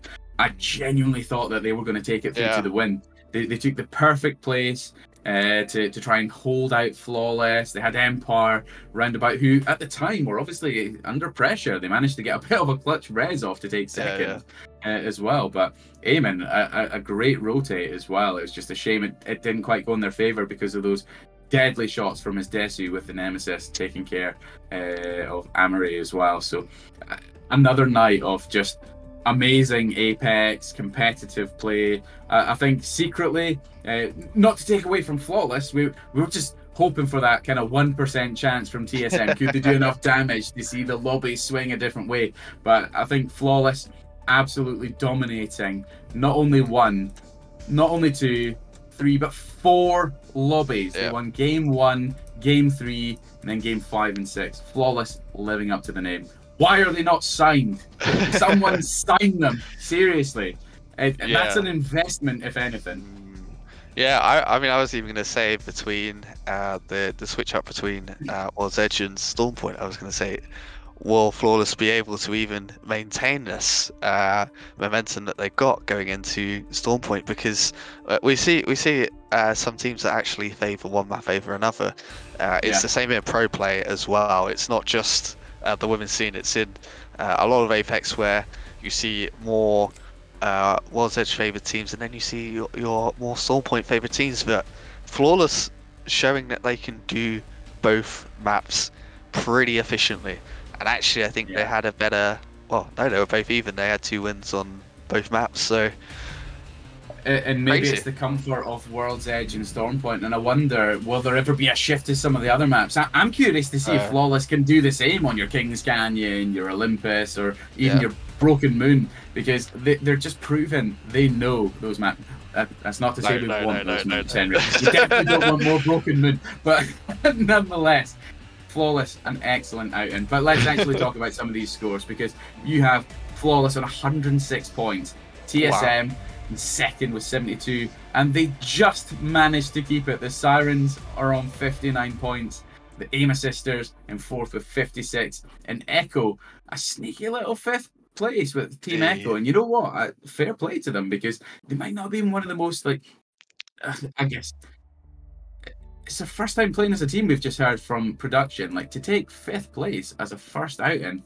I genuinely think that that is an incredible stand. Well played to Team Echo. Yeah, I mean, no, they won 2 out of the 3 contests as well that they had on Stormpoint. They were. It wasn't like they were sitting back and playing more. They were taking it to teams. There was quite a few times that we saw them actually eliminating teams and actually being proactive. We usually see maybe newer teams deciding to play that more passive, just kind of feel out the lobby, but. It's really promising for future when you see teams like this coming in and just wanting to take the bull by the horns and just play their game. Because if that's their first time, think 4, 5, 6 weeks down the line when they've been playing more together, they've got more experience in the competitive in Risen Rose. Absolutely, they could be a force to be. They could be competing against Flawless, TSM, Lust, all these teams. Exactly. Are we witnessing the birth of a new origin story in Team Echo? And partly hope that is the case, because Who Yeah. doesn't want to say that, you know what, we just watched the first outing of a new up-and-coming team, so you know what, Team Echo, get yourselves out there, keep playing in these events, whether it be Celestial, Risen Rose, anyone else that runs these tournaments, start showing why you're a name to be reckoned with. But you know what, fair play to every single team that's turned out tonight. I think we've watched some masterclass women's comp right now, and I hate it when I hear, Henry, when people say, oh, women's comp's like kind of tier 2, tier 3. Some of the play that we're seeing and some of the coordination from teams and aggression and confidence, it's not tier 2 or even tier 3 play. These are people who should be on the main stage playing ALGS. So, you know what? I really am excited about the future of women's comp, and these ladies are absolutely showing every single week why they should be playing in it and hitting those dizzy heights at the big stages. Yeah, and I mean, all these teams that we're seeing, including new teams like Echo, are the teams that are paving the way for the future of the scene as well. Yeah, we talk about TSM a lot. We talk about all these big teams, but they're. I mean, we've seen the rise of teams like Aftermath, formerly Morosis, being one of these teams, and again Empire showing up today, Lav, and Hall of Fame, all teams showing up, and even Cynic showing up as well. Like, there's so much promise. It's not just the few teams that you saw at the very beginning, kind of way back here when I first started in July. There's a lot more teams and a lot more players in contention.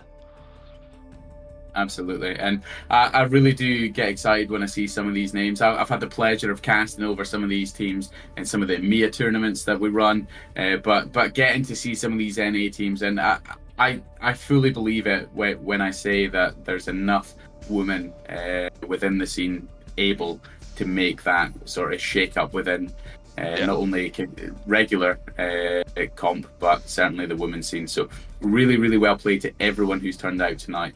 And yeah, there's not much more to say. Flawless have taken it with a flawless game, of course, but that doesn't take it away from a lot of the other teams. Like, who plays Revenant in comp? Team Cynic. Who played? You played Rev, and you wiped 2 squads with Rev. I love it. I love the confidence. Yeah, and I mean, even the Pathfinder coming out for TSM, like, when do you see that? Like, you very rarely see that. Huge shout out to the Vantage as well. We've even got production whispering in our ear about how amazing it is